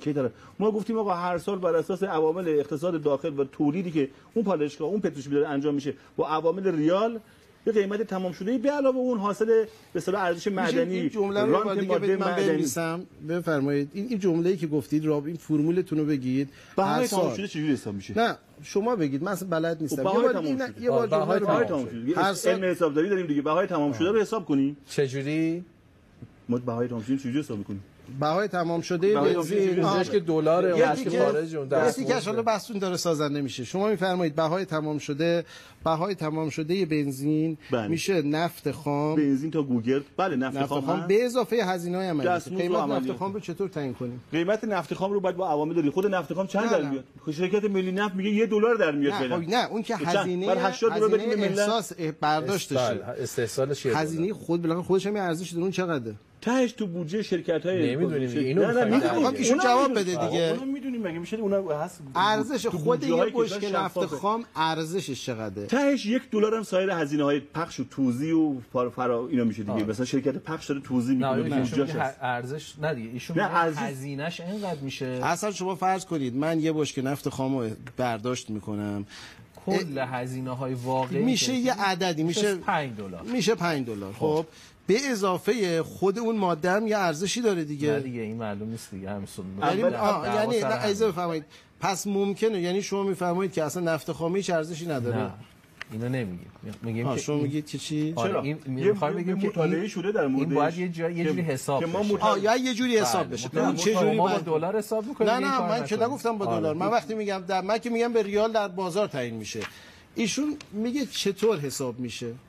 اون مطالعه رو بذارید کنار. شما خودتون نتیجه مطالعه برداشت خودتون. اجازه بدید من عرض خودم تمام کنم بعد چه جوری حساب میشه؟ اصلا یه مقاله من دارم که تحلیلی به آسیب شناسی قیمت گذاری حامل‌های انرژی و ارائه راه‌حل‌های آن. اون که همش آسیبا رو گفتید. یه جمله من خواهش می‌کنم بحث علمی بکنید در برنامه شیوه که بحث علمیه. این دو تا نمودار آیه بیگدلی عزیز آیه زمانیان خودتونم استادید. من والا نه استاد نیستم که الان این نمودار رو بفهمم. نه تخصص اقتصاد دارید. نه این منحنی بی‌تفاوتی مردمه در علم اقتصاد خرد به ما یاد میدن که از سلایق مردم اون جغرافیا در میاد. تقاضا چجوری در میاد؟ از متغیرهای داخلی در میاد. ارزش چگونه در میاد؟ قیمتی تعیین میشه بر اساس مدل‌های بازار یا انحصاری، شبه رقابتی، رقابت کامل، انحصار چند جانبه است. یه عرضه و تقاضایی میاد. اشاره میکنن به بازار. کدوم بازاره؟ بازم اونجا فرمون میچرخونه میگه بازار مثلا خلیج نمیدونم نه دیگه ایشون میگه من واقعا به اون ببینید پس دکتر ما 3 دقیقه تو پایین داریم. ما یه بازار رقابت کاملی که در خلیج فارس داریم. یه قیمتی اونجا کشف میشه که عربستان به مهندساش میده $30,000. مردم چین فشار تقاضا و مصرف و هندوستان اونجا داره تقاضا میکنه. کویت و عربستان اینا عرضه میکنن به علاوه جمهوری اسلامی ایران. یه قیمتی کشف میشه. همون رو مثل خطکش میکشن میگن باید این قیمت تا داخل هم همین باشه. به لحاظ علمی هم غلطه. نه دیگه ایشون قبول نداره. میگه من بازار داخلی رو به رسمیت میشناسم. مثلا الان با مردم با ایشون نیست فعلا. خب ایشون که قبول کردن قیمت جهانی غلطه. من توی تکرار میکنم که این برنامه داره پخش میشه یا دکتر زمانی صراحتا میفرمایید قیمت جهانی غلطه. پس قانع شدید که ایشون هیچ مدلی برای تعیین قیمت ندارن. نه دیگه موافقم با شما دیگه. میگم با بازار موافقم. بازار داخلی. پس بازار داخلی با بازار داخلی بازار داخلی یه شرکت ملی نفت داریم که انحصار کامله. میریم ورق میذاریم میبینیم تعیین قیمت در بازار انحصار کامل چیه. بعد میریم در اقتصاد بخش عمومی خوندیم شکست بازار مواجهیم. باید دولت دخالت کنه. دولت چرا باید دخالت کنه؟ باید شاخص‌های اقتصاد واقعی رو زندگی مردم رو ببینه. اون بخش نه دیگه چرا دیگه؟ شما این قیمت نفت میخواین نه $1 در میاد میخواد بدی $80 این ببخشید چقدر وقت داریم دوستان؟ وقتمون تمام آقای دکتر اجازه بدید. بنزین مفته. بنزین در ایران مفته. در نروژ، هلند، یونان، سوئد، فنلاند و کشورهای مختلف مردم اونها 1% از درآمدش رو به بنزین میدن. ما 3%. خب آقای دکتر بخششون وقتمون تمام شد. یه دقیقه فرصت میدید دوستان عزیز بفرمایید. نه ایشون که حتما موافق بازار نیستن. اصلا نمیتونن موافق بازار باشن. و اینی که میفرمایند بشینیم شما چرا میگین نیستی؟ بازار داخلی شاید مکانیزمش فرق میکنه. وقتی داره میگن بشینیم قیمت تمام شده حساب بکنیم بعد ببینیم مثلا در حالت انحصاری یعنی چی؟ یعنی باز این دولت بشینه خودش حساب کنه. بعد میگیم چطور حساب کنه؟ حالا شما یه جلسه 1 ساعت و نیم تلاش کردید، من در جلسات متعددی دیگری بودم که تلاش‌ها شد که دوستان بالاخره به این مدل ایجابی برسن. حرف آقای قلی زاده و دوستانشون، من این رو در واقع به عنوان جمع‌بندی بگم، هیچ چیزی نیست جز این که فقط اعتراض کنیم به این وضع و بارها ما از ایشون خواستیم این گزارشایی که الان اینجا هستیم چیزایی که مثلا واقعا هم نمیفهمید، یه بار اینو مکتوب کنید، بکنید گزارش استدلالاتون رو بنویسید که نقد بشه. خب این کارم نمیکنن. چرا؟ چون اگه این گزارش‌ها مکتوب بشه، نوشته بشه، بعد اون قابل نقد بشه. حالا به هر انگیزه دیگری که دارن من نمیخوام قضاوت کنم. منتشر شده اینا. حالا به هر حال من لطف کنید لطف کنید ببنده بدید، من ممنون میشم. ولی در نهایت این است که ما اگر یک راه حل ایجابی برای حل مسائل پیشنهاد ندیم و اینم بدونیم که هر راه حل ایجابی بالاخره یه جاهای تندی‌هایی داره، یه سختی‌هایی داره، کشور از این بحران خلاص نمیشه. من خواهشم این است که اگر قرار انشالله جلسات دیگری به این بحث و بحث‌های مشابه یا دوستان دیگری دعوت بشن، محور بحث رو آقای دکتر بیگدلی عزیز بر این بذارید که کی راهکار سازنده‌ای برای خروج از این بحران داره. وگرنه من معتقدم که ما آبان‌های 98 دیگری خواهیم داشت، چه بخواهیم چه نخواهیم. آقا مریضی رو تشخیص ندیم میتونیم داشت دارو ما داریم مریضی رو تشخیص می‌کنیم. آره، مریضی اینه. حالا با دلار زدای داخلی حتما باید انجام بشه. ان شاءالله که وفاقی در من 11 خطا رو بگم چند سالی نه واقعا فرصت نده. آقا دست شما درد نکنه. متشکرم از بینندگان عزیزم، خیلی خیلی متشکرم. فرصت نداریم، من برای فاصله خداحافظی می‌کنم. خداحافظ شما، شب بخیر. خسته نباشید. خسته نباشید.